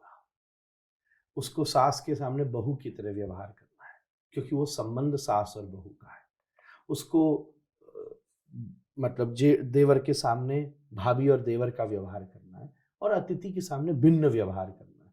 बस इतनी सी बात समझने की है कि जिसने उस परमात्मा को शाक्त के रूप में अनुभव किया, देवी के रूप में अनुभव किया। किसी ने स्वामी विवेकानंद से पूछा, तुम्हारा भगवान मिस्टर है कि मिसेज है? स्वामी जी बोले, वो मिस्ट्री है, ना मिस्टर है ना मिसेज है। पर तो अनुभव अपना अपना है। अच्छा, इस बात को और मैं जरा सरल करके समझा। प्रश्न इतना टिपिकल है, ऐसी बात करनी थी तो मैं कुछ भी सुना देता आपको, और समझदारी से करनी है तो जैसे एक चोर भागा, आपसे पूछा कि आपने भागते देखा? बोले हाँ। मैंने उसको पीछे से देखा, उसके बाल ऐसे थे, लंबे थे, पीछे से उसने ये पहना था, और जूते के पीछे ये कंपनी का नाम लिख रहा था। ओके, एक बनाई गई चीज, एक स्केच बनाया बैग का, आपसे पूछकर। उनसे पूछा, तुमने चोर देखा? बोले हाँ, मैंने लेफ्ट हैंड साइड में देखा था। ठीक है, एक ईयर पियर्सिंग हो रखी थी और हाफ बाजू थी, ऐसे देखा। इनसे पूछा, तुमने देखा? बोले हाँ देखा, पर मैंने राइट हैंड साइड में, राइट में तो नहीं था ईयर पियर्सिंग।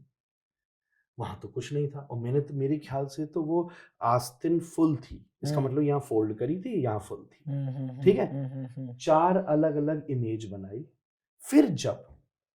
फिर जब इमेज बनी तो आपको बुलाया, बोले बैक ऐसी थी, लेफ्ट ऐसा था, हाँ, राइट, बोले बिल्कुल ऐसा ही था। एक आदमी सामने था, उसको बुला के पूछा, तूने देखा? हाँ मैंने चेहरा देखा था।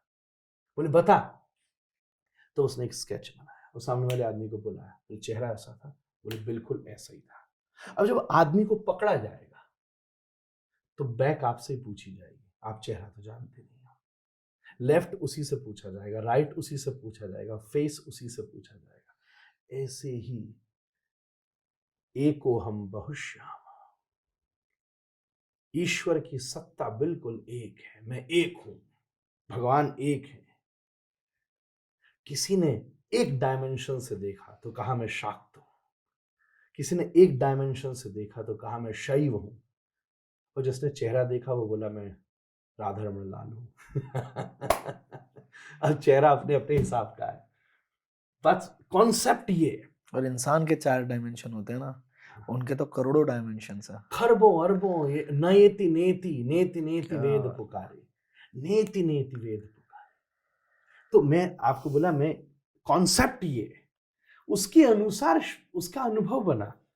अब आपके सामने मैं लेफ्ट हैंड साइड वाली स्केच रख दूं, आप बोलोगे यार मैं क्या ये है ही जानूं? नहीं, ये जानता ही नहीं, मैं तो जानता ही नहीं हूँ। हाँ, मैंने अब नहीं बोले मैं तो देखा। जानते ही नहीं, बोले ये तो है ही नहीं। हाँ ये तो नहीं है जी। तो अपन ये कहते, शाक्त कहते शिव तो है ही नहीं, समझ शिव गया। कहते शाक्त तो है ही नहीं, हाँ वैष्णव कहते वो तो है ही नहीं, पर जो परंपरा संपन्न गुरु कृपा प्रदत्त है वो हाँ सबको जानता है। हाँ, ज्यादातर लोग ऐसे ही हैं, बहुत कम लोग हैं जो इस तरह की प्रवृत्ति अपना रहे हैं अब, और हम चाहते हैं कि ना अपनाएं, इसी वो वजह से मैंने ये अविवेकी, सवाल पूछा। अविवेकी। हाँ कोई शैव का आचार्य कोई वैष्णव का आचार्य आपस में डंडा लेके नहीं चल रहा है, नहीं चल रहा है, बिल्कुल दोनों एक साथ कुंभ में आमने सामने शिविर लगा के आनंद कर रहे हैं, एक साथ बिल्कुल प्रसाद पा रहे हैं, बिल्कुल। हम लोग सब एक साथ बैठ रहे हैं। अविवेकी लोग ये अंतर लेकर के आते हैं। हाँ जी, तो मुझे पता है आपको बहुत मजा आ रहा है इस पॉडकास्ट को देखने में, और आपको गुस्सा भी आया होगा थोड़ा सा कि बीच में इंटरप्ट करने क्यों आ गया, बट मैं आपका सिर्फ 1 मिनट लूंगा और एक छोटी सी रिक्वेस्ट है जो मुझे आपसे करनी है। तो है क्या कि अगर आपको सीखने को मिल रहा है इन पॉडकास्ट से, बाकी भी पॉडकास्ट आपने देखे, आपको कुछ लर्निंग मिल रही है, आपको अपनी लाइफ में थोड़ा सा बेटर फील हो रहा है, चीजों को आप सीख रहे हो, तो एक छोटी सी मदद कर दो, नीचे सब्सक्राइब का बटन है, उसके बिल्कुल भी पैसे नहीं लगते, 1 भी रुपया नहीं लगेगा आपका।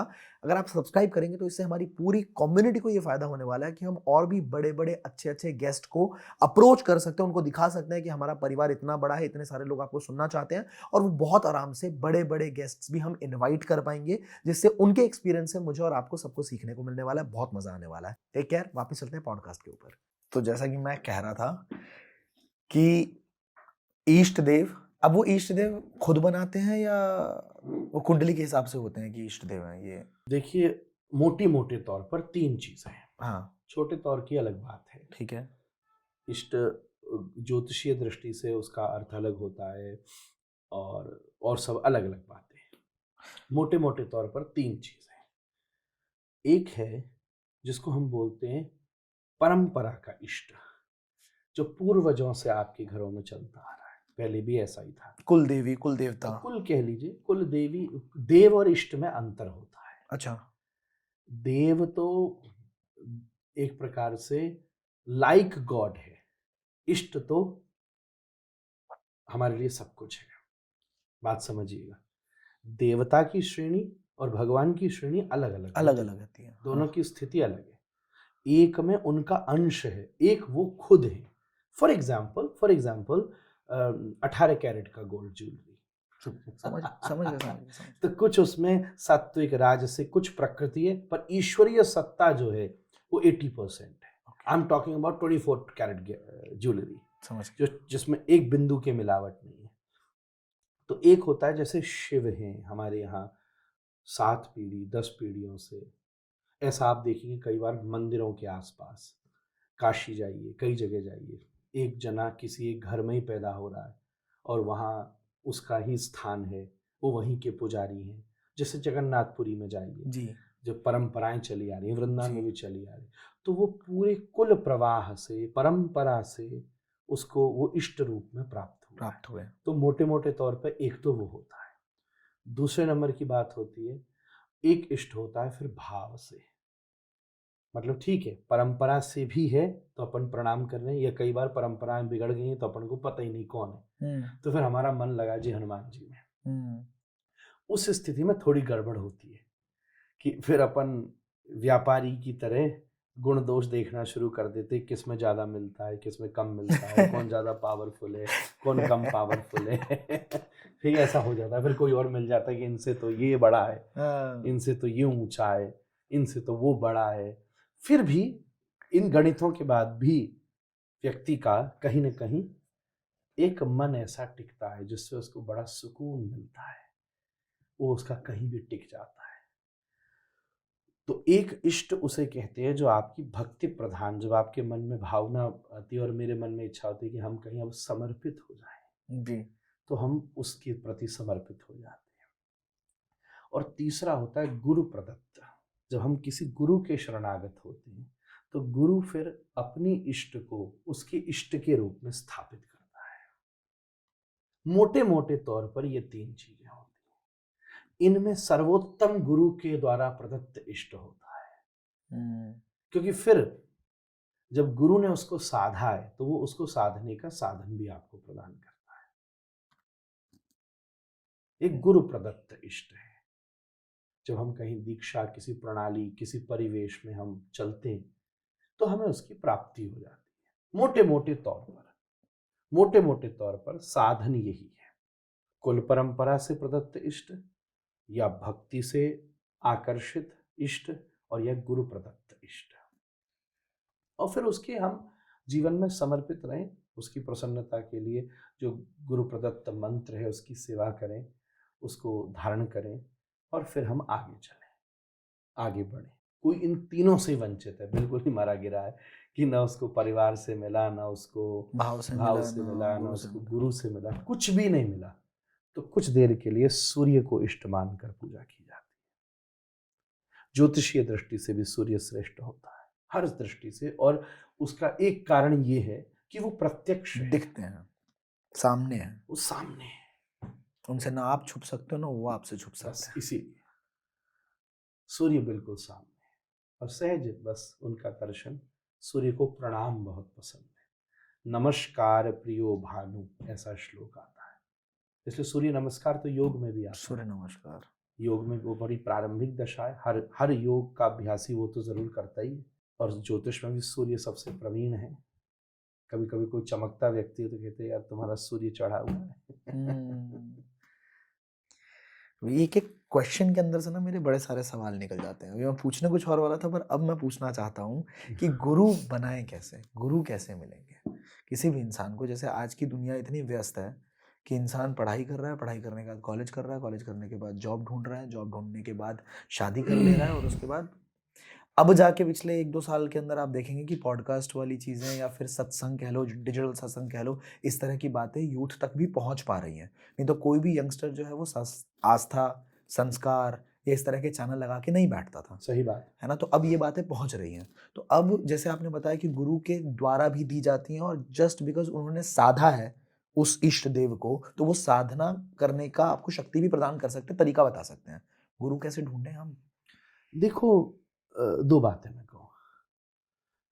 आपको जॉब चाहिए होती है, हाँ, तो आप कंपनी तैयार करते हो कि अपने को तैयार करते हो? अपने को तैयार करते हैं। आपको एडमिशन चाहिए होता है तो आप स्कूल तैयार करते हो कि अपनी पढ़ाई करते हो? अपनी पढ़ाई। जिस दिन आपके अंदर ठीक से शत्रु घट जाएगा उस दिन आपको गुरु मिल जाएगा। क्या बात है। एक कहीं तो इंग्लिश मेरा की ऐसा लाइन है, when a student is ready teacher appears. बस वही बात है, मूल बात यही है।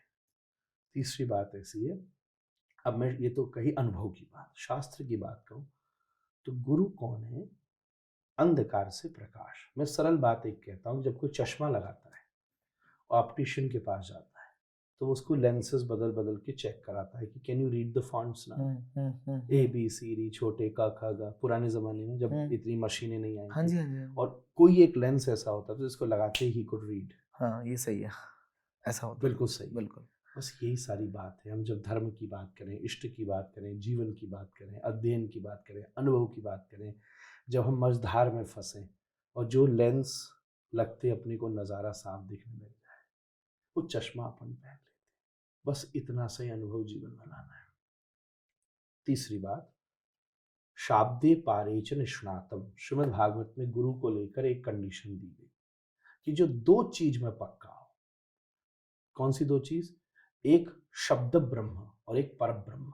शाब्दे पारेच निष्णातम, इसको सरलीकृत करके कहूं, जो अपनी भजन, अपने साधन, अपनी जीवन, अपने में भी पक्का हो, जिसका भजन श्रेष्ठ हो।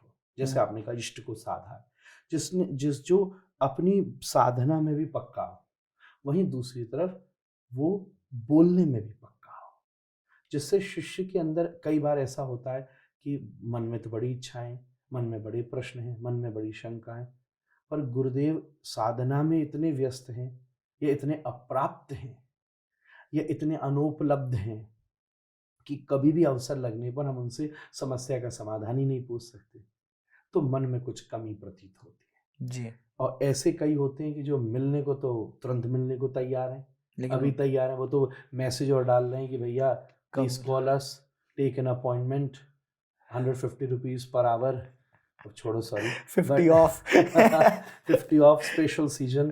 अब उसके बाद में उनके जीवन में भजन सिद्ध नहीं है। शाब्दे पारे च निष्णातम। तो मैं एक बात कहूं, बादल जैसा होता है गुरु, जो समुद्र से जल खींचना भी जानता है और सूखे में बरसाना भी जानता है। क्या बात है। जो पर ब्रह्म के समुद्र से आनंद को खींचना भी जानता है और जब दिल में सूखा पड़े तो आपके ऊपर घनघोर बारिश बादलों की तरह उसके दिल में बरसाना भी जानता है। तीसरी बात मैं अंतिम और कह रहा हूं, ये विथ डिस्क्लेमर है, जादूगरों को गुरु मत समझिएगा। गुरु उसको नहीं कहते जो चमत्कार दिखाता है, गुरु उसको कहते जो समझदार बनाता है। आप लौकिक भौतिक जो समस्या हमारी इधर उधर की चीजें, ये तो बहुत से साधन आजकल बता सकते हैं। आपको पेन किलर्स मिल सकते हैं, एंटीबायोटिक नहीं मिल सकती। अपनी जरा खोज पक्की रखिए, अपनी सुविधाओं से गुरु मत ढूंढिए कि ये तो मेरे शहर के पास है, ये तो मैं वृंदावन जाऊंगा तो इनके आश्रम में मेरे को कमरा मिल जाएगा, ये तो मैं इसलिए गुरु जी हैं हमारे। हाँ, ये तो मुझसे बहुत फोन पर बात कर लेते हैं, ये तो सरकारी व्यवस्थाओं में इनका संपर्क है, इनके तो कई ब्यूरोक्रेट्स शिष्य हैं, कई बार 10 नेता माथा टेकने आते हैं। ऐसा होता है, बिल्कुल होता है। रोज हम देखते हम किसी बड़े व्यक्ति से मिले, हमें हमको झंझट हो जाता, 50 लोग मिलने आ जाते, हमारी जरा बात करा दीजिएगा। ये तो कई बार मिलता नहीं इस झंझट से। किसके जीवन में नहीं होता? ना ना ना ना, अपनी जिज्ञासा को ऊंचा कीजिए, तो आपकी खोज उसकी प्राप्ति है। अगर तो आपको सही गुरु मिल सकता है। खोज अगर आपको उसको प्राप्त करने की है तो ही सही मिल सकता है। कुछ और प्राप्त करने की है तो जो उनको प्राप्त किया भी कोई मिल गया तो भी तुम उससे दूर हो जाओ। मैच ही नहीं होगा, नहीं हो सकता। वाइब्रेशन ही समझ में आ जाएंगी, या तो उन्हें समझ में आ जाएंगी या उनकी वाइब्रेशन आपको नहीं समझ में आएगी। जैसे एक फैमिली रिलेशनशिप्स में देखिए भैया, दो जनों के बीच में प्रेम होना चाहिए। हाँ जी। और वो दो जन आपस में एक दूसरे के सिंग से घर में रहते हैं तो विपरीत से विपरीत दशा में भी निभा लेते हैं। पर अगर दो जनों के प्रेम के अलावा उन दोनों में कोई भी और कंडीशन है, फाइनेंसेस है, प्रोफेशनल लाइफ है, ये सब जरूरी होगा, पर प्रायर नहीं है। प्रायर व्यक्ति है। प्रायर तो व्यक्ति है। प्रायर तो व्यक्ति है। अब लड़की कोई जा रही है कहीं शादी करेगी, केवल ये देखिए घर वाला बड़ा है, तो कल अगर वो बेचारा डूब गया तो हाँ, उसके सिंक बहुत, उसकी प्रतिष्ठा बहुत नहीं, उसने व्यक्ति को समझा। इसलिए आज के समय कहते हैं कि भाई सब चीज फैमिली ने देख ली, अब तुम 2-4 महीने आपस में बात कर लो, और ये अच्छा है, जांच परख के कीजिए, खूब रुक के कीजिए, अंधा होने की जरूरत नहीं, समय बदल गया बहुत। खूब परख के कीजिए, समझ के कीजिए। व्यक्ति जच गया तो विपरीत से विपरीत परिस्थिति में आप साथ होंगे। कोई लेफ्ट राइट की कंडीशन खत्म होगी, पर लेफ्ट राइट की कंडीशन इंपॉर्टेंट होंगी, व्यक्ति इंपॉर्टेंट नहीं होगा, तो कभी लाइफ में ऐसी चीजें आएंगी। Even if it is just the appearance, अगर आप किसी की अपीयरेंस ही उसका आपसे प्रेम का कारण है तो 10 साल बाद वो खत्म हो जाएगी। अपीयरेंस तो कौन सी, सही बात है। एक दिन बैगन की तरह चिकना था, एक दिन बैगन का भरता बन गया। फिर क्या बचा? फूट गया सब। इसीलिए स्वभाव सबसे ऊंची चीज है। यही बात यहाँ लागू होती है।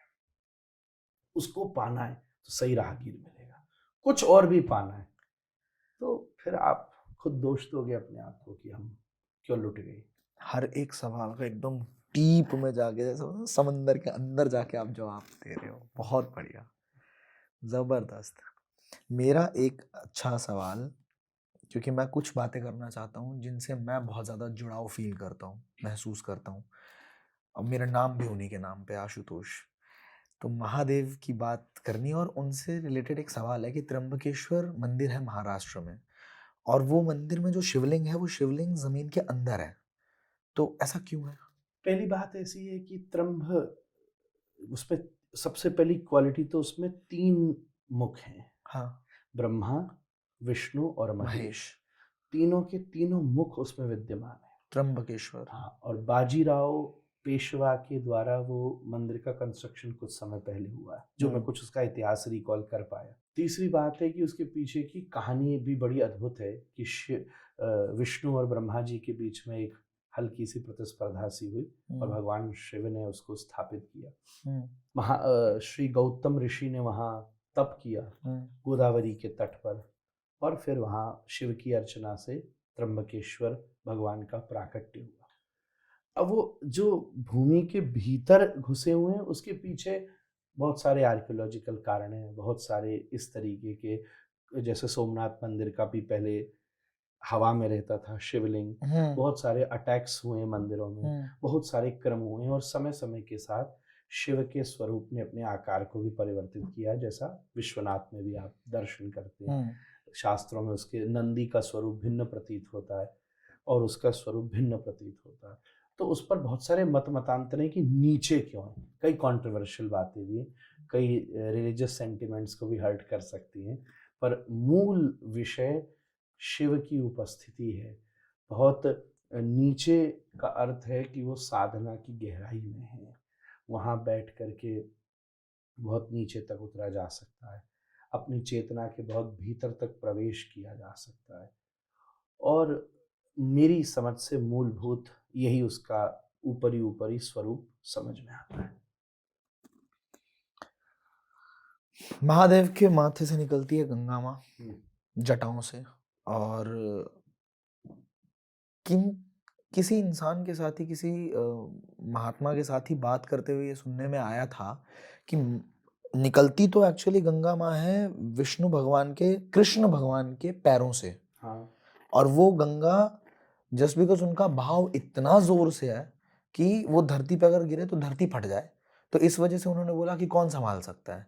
तो फिर उनको दिखा कि हाँ महादेव संभाल सकते हैं, तो महादेव को बोला गया कि आपके माथा, मतलब उनके चरणों से गिरता है, फिर महादेव के माथे पे आता है, और फिर महादेव की एक लट से वो गंगा धरती पे आती है। क्या ये सच है? अब क्यों नहीं सच है।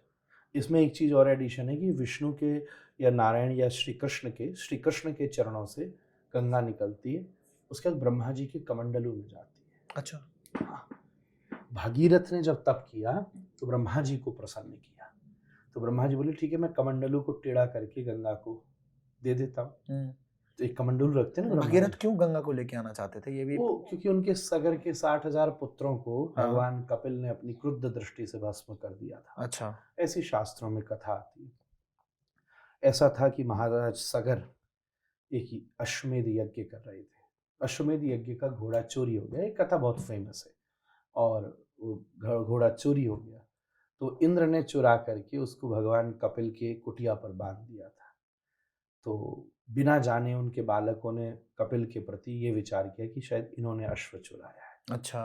और फिर क्रुद्ध दृष्टि से जब कपिल ने देखा तो वो 60 सगर के 60,000 पुत्र भस्म हो। फिर इसी सूर्यवंश में स्वयं सगर, अंशुमान, दिलीप, इन 3 पीढ़ियों ने तपस्या की कि ऐसा कोई साधन मिले, क्योंकि ये बताया गया गंगा के स्पर्श से ही उनकी निवृत्ति हो सकती है। अच्छा।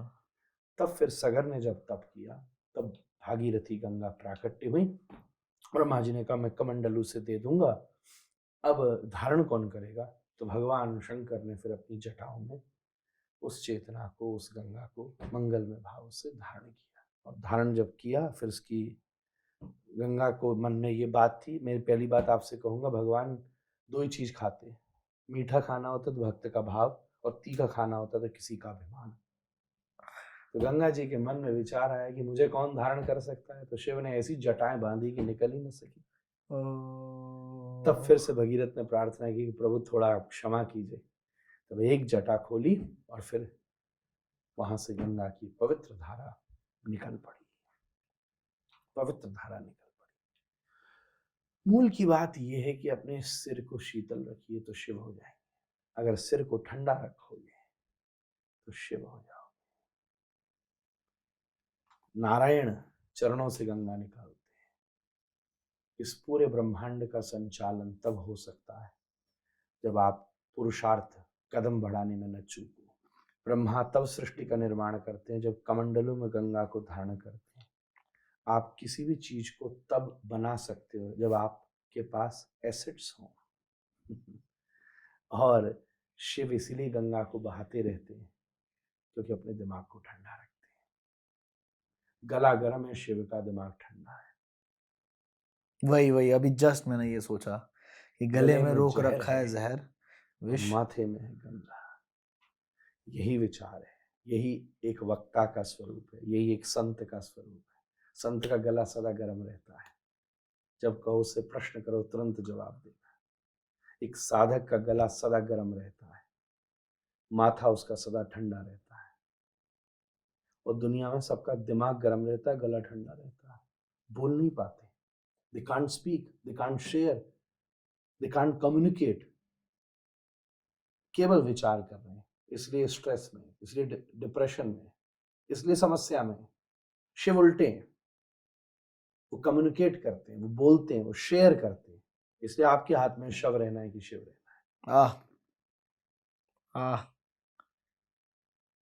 गौ माता को हमारे सनातन धर्म में माता क्यों कहा जाता है? कई बार अभी रिसेंट एक रील भी वायरल हुई जिसमें देखने को मिला कि कोई इंसान पूछ रहा है उनसे कि भैंस भी तो दूध देती है, बकरी भी दूध देती है, तो तुम गौ माता को माता क्यों कहते हो? तो ये परंपरा कब से शुरू हुई? वैसे वो इंसान बहुत अच्छा जवाब देता है उस रील के अंदर, बट मैं आपसे जानना चाहता हूँ कि ये परंपरा कब से शुरू हुई है और क्यों है ऐसा? मैं एक बात ये कहूँ, ये कहूँ साफ कि धर्म में गाय कब से शुरू हुई ये बात ठीक नहीं है।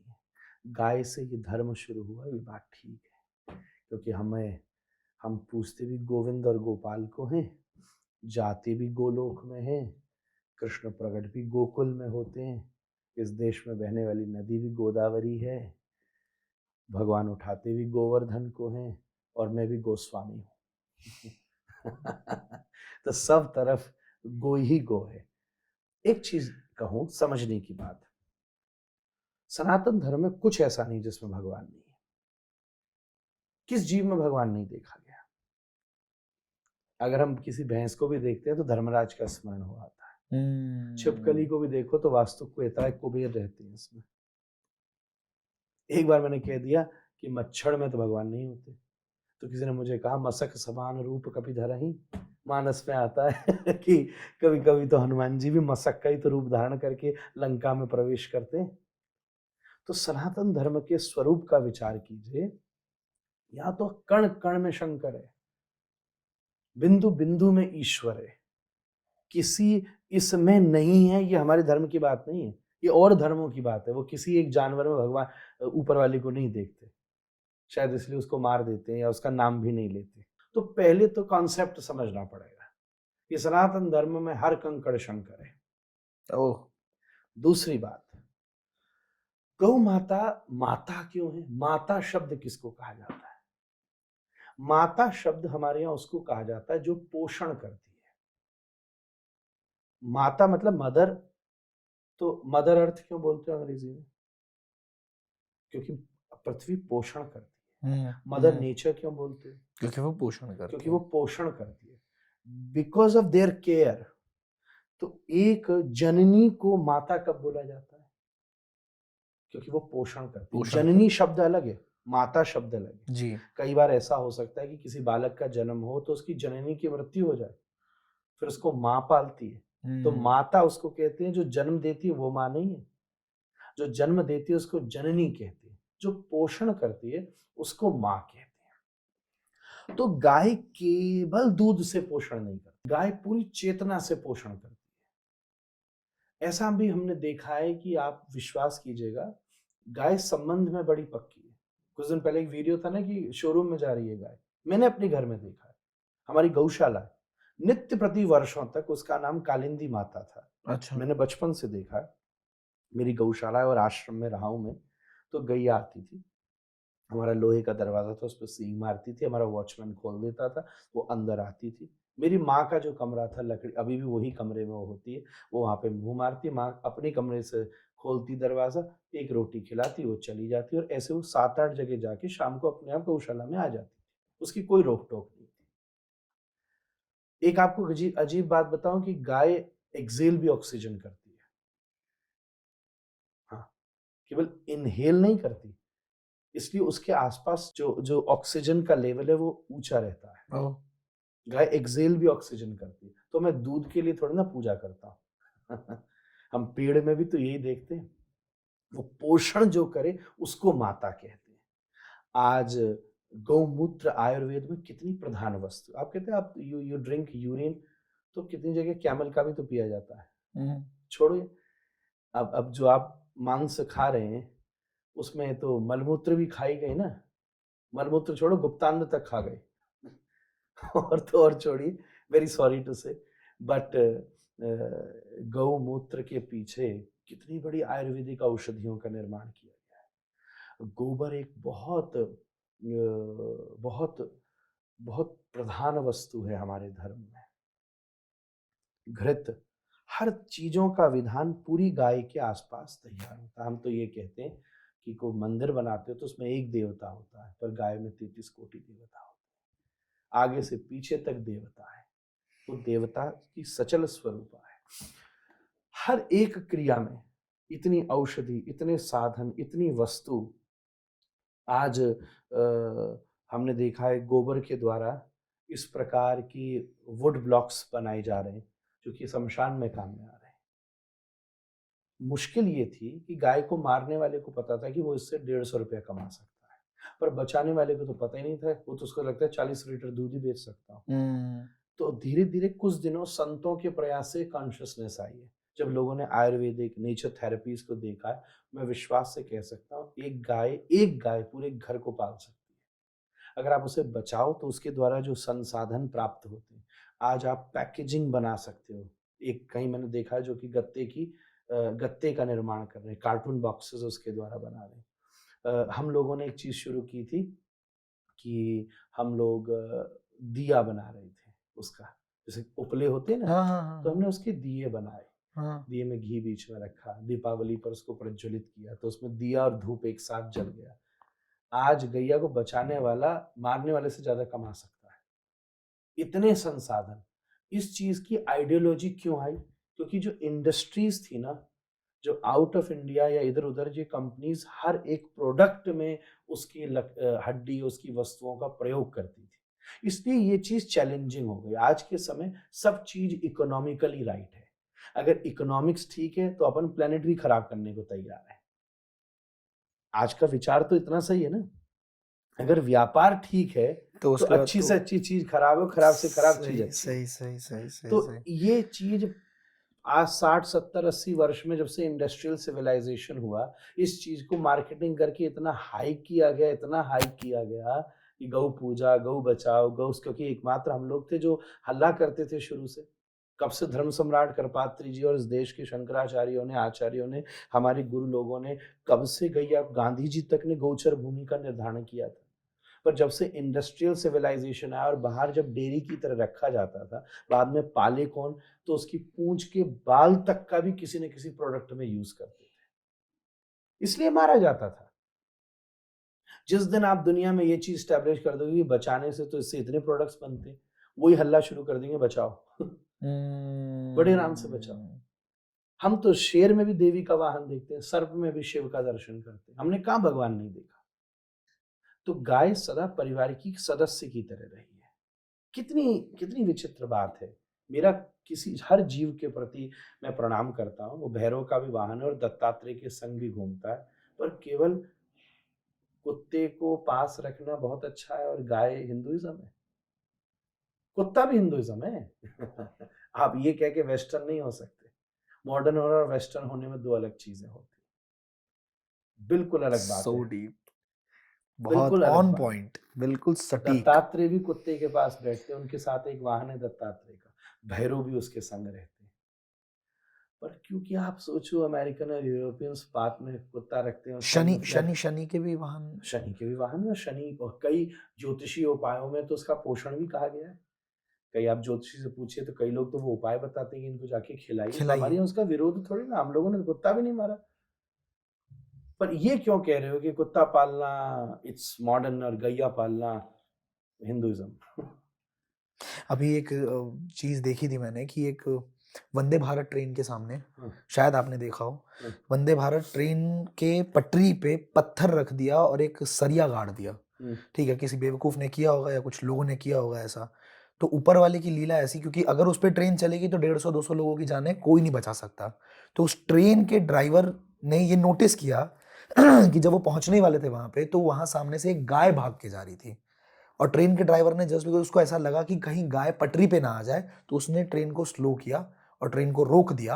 और उसके बाद जब उतर के देखा, उनको नजर पड़ गई उसके ऊपर, उतर के देखा तो वहां पे सरिया गाड़ा हुआ था और ये इतने लोगों की जान बच गई। तो एक कल्याण में कहानी छपी थी, ऐसा भी आती है बात कि बड़े उस समय उन्होंने गड़बड़ की थी, तो सरकार पीछे लग गई और वो भाग खड़े हुए, जंगलों में भागते थे।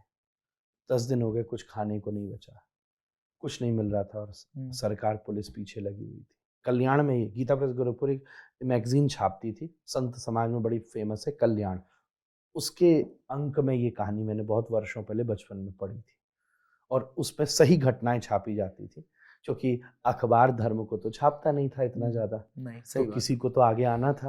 अभी भी कहने के नाम पे 2 ही चैनल थे, वो भी नहीं बचे। आप सब लोग जैसे धर्म को पॉडकास्टों के माध्यम से ला रहे हैं और लोग ला रहे हैं, तो थोड़ी चेतना आज आज कहाँ बचा है धर्म? क्या इस देश में धर्म की पत्रकारिता है?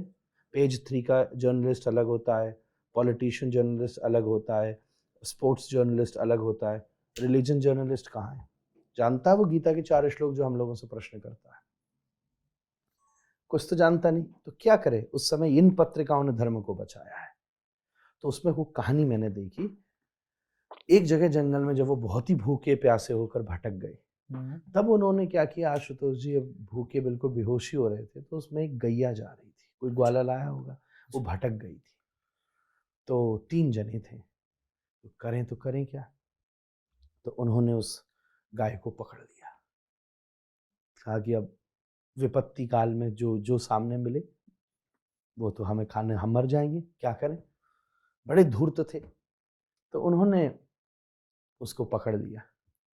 उसमें एक व्यक्ति ने ऑब्जर्व किया कि तो अभी गर्भवती है, 2-2 जीवों की हत्या हो जाएगी, बड़ी मुश्किल है।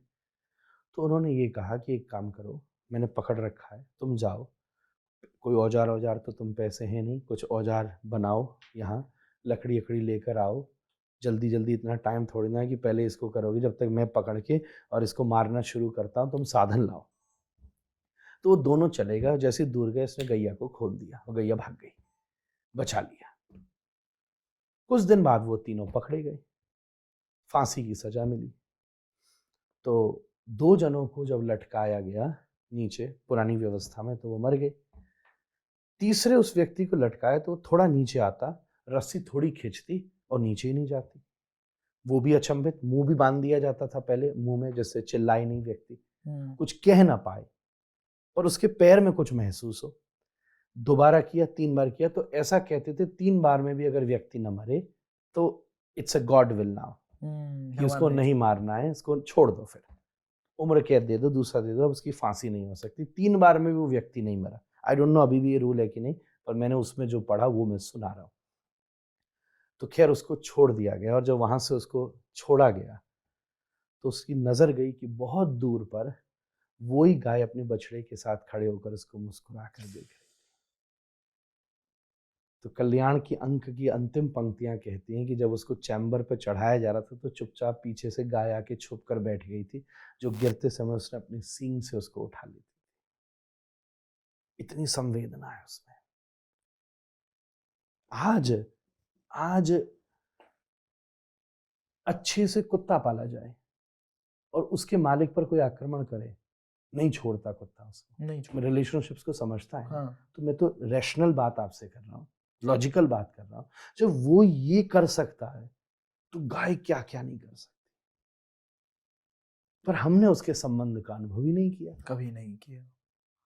ये तो केवल दुश्मन से बचा सकता है, वो तो देवताओं से लड़ जाती है तुम्हारे लिए।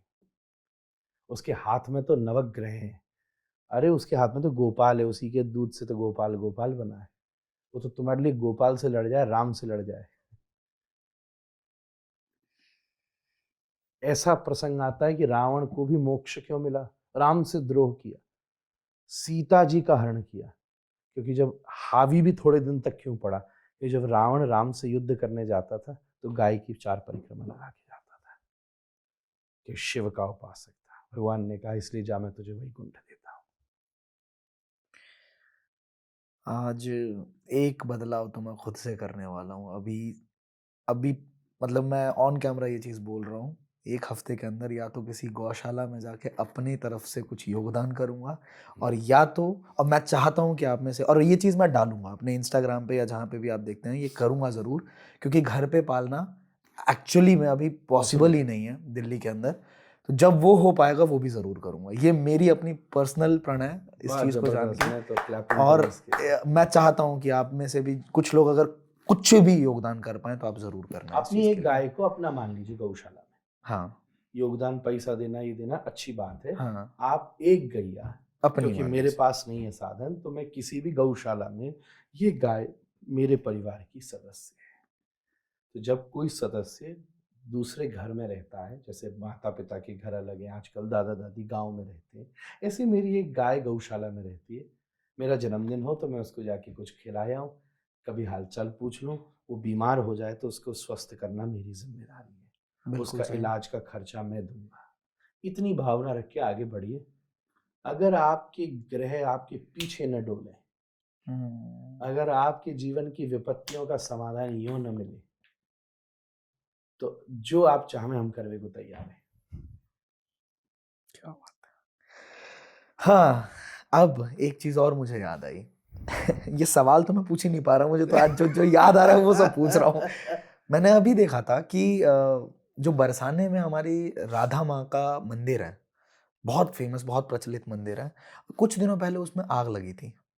शायद ये सच है गलत है, लेकिन वो वीडियो देखी है मैंने कि उसमें आग लगी थी, और ऐसी कृपा हुई माता रानी की कि वो आग जब लगी है और चारों तरफ हाहाकार मचा हुआ है, उसी वक्त बरसात हो जाती है, बारिश हो जाती है। वो भी धूप वूप है, अचानक से बारिश हो गई। ये सच है? अब क्यों नहीं सच है, निश्चित सच है। तो इसकी मैंने भी वो कहानी। वीडियो, मैं तो वहाँ मौजूद नहीं था, हाँ, पर वीडियो मैंने भी देखा, मुझे किसी अपने वैष्णव बालक ने रोंगटे भेजा। खड़े कर देने वाली वीडियो है वो। बिल्कुल, और भगवान ये चीजें कभी कभी दिखा के कहता है कि बच्चों मैं हूँ। सच में। सार की बात इतनी सी, सच में। भरोसा बढ़ाने के लिए तो भगवान आते हैं। क्या इतिहास में इतनी कथाएं हैं, जो एक भ्रकुटी के बल से प्रलय ला सकता है, वो अपने यहाँ बैठे रावण को नहीं मार सकता। सच है। क्या कोई अपने यहाँ बैठे शिव खुश सब नहीं कर सकते? सब कर हम्म। सकते। वो कभी कभी उतर के इसलिए आते हैं कि ये फील हो कि मैं सबका हूँ। सच में कितनी बार तो भगवान ने दिखा दिया। अब मेरे जीते जी ये छोटी सी जिंदगी में मैंने कितनी बार देख लिया। केदारनाथ वाली चीज देख लो आप, पिछले साल पंचवक्र मंदिर वहां पे हुआ था, प्रलय आ गई थी, पूरा सब बह गया, मनाली वनाली सब टूट गया, बड़े बड़े होटल खत्म हो गए, पंचवक्र मंदिर वहीं खड़ा रहा। नहीं खड़ा। तो ये तो प्रत्यक्ष को प्रमाण की जरूरत ही नहीं है। सही बात है। बिल्कुल निश्चित रूप से बात।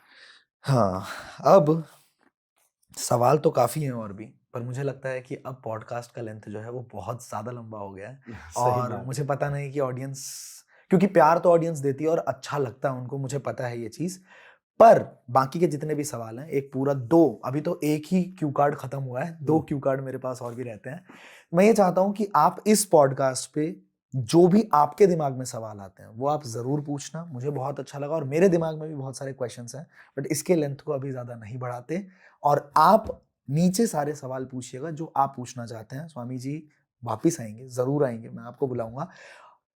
इस वीडियो के ऊपर टारगेट रखते हैं, अगर इस वीडियो के 5 लाख क्रॉस हो जाते हैं मिनिमम, मिनिमम, तो उसके अगले ही पल मैं इनको, इनकी टीम को कांटेक्ट करूंगा और वापस आएंगे और आपके जितने भी रेलेवेंट क्वेश्चंस होने वाले हैं वो भी मैं पिक करूंगा और ये क्वेश्चंस भी वापस से पूछूंगा। और छोटा टारगेट मैं भी देता हूँ, हाँ। आपकी 5 लाख व्यूज आए और मेरे इस पॉडकास्ट को सुनकर 50 लोगों ने भी गौ सेवा शुरू कर दी, मैं आपके पॉडकास्ट पर आया। 100% भाई, लिखना जरूर। एक तो मैं हो गया 49 और 49 ना, 51 संख्या अच्छी होती है, तो 50 और आप 51 हो गए। चलो ठीक है, 3 लोग हमारी टीम के हो गए, ये लीजिए। हाँ, आप में से किसी का कोई सवाल है या आप भी अगले पॉडकास्ट में पूछना चाहेंगे? अगले में, ठीक है। धन्यवाद, राधे राधे, बहुत अच्छा लगा, गजब हो गया, आनंद आ गया। खुश रहिए और आपके व्यूअर्स भी खुश रहें और उनके मन में जिज्ञासाएं बढ़ती चली जाए। समुद्र की तरह रहिए, समुद्र हर क्षण जल से भरा रहता है और हर क्षण 3500 नदियों को पीता रहता है। जीवन का यही विकास है, आप भरे भी रहिए और भरते भी रहिए। यही ज्ञान के क्षेत्र में, भक्ति के क्षेत्र में, धर्म के क्षेत्र में आपको आगे ले जाएगा और उसी समुद्र में नारायण विराजमान होते हैं लक्ष्मी के साथ। मुझे लगता है ये, मतलब ये जो है ना, ये पूरे पूरे दिन के होने चाहिए, इनमें लेंथ की लिमिट्स नहीं होनी चाहिए। धन्यवाद, खुश रहिए। Thank you. राधे राधे।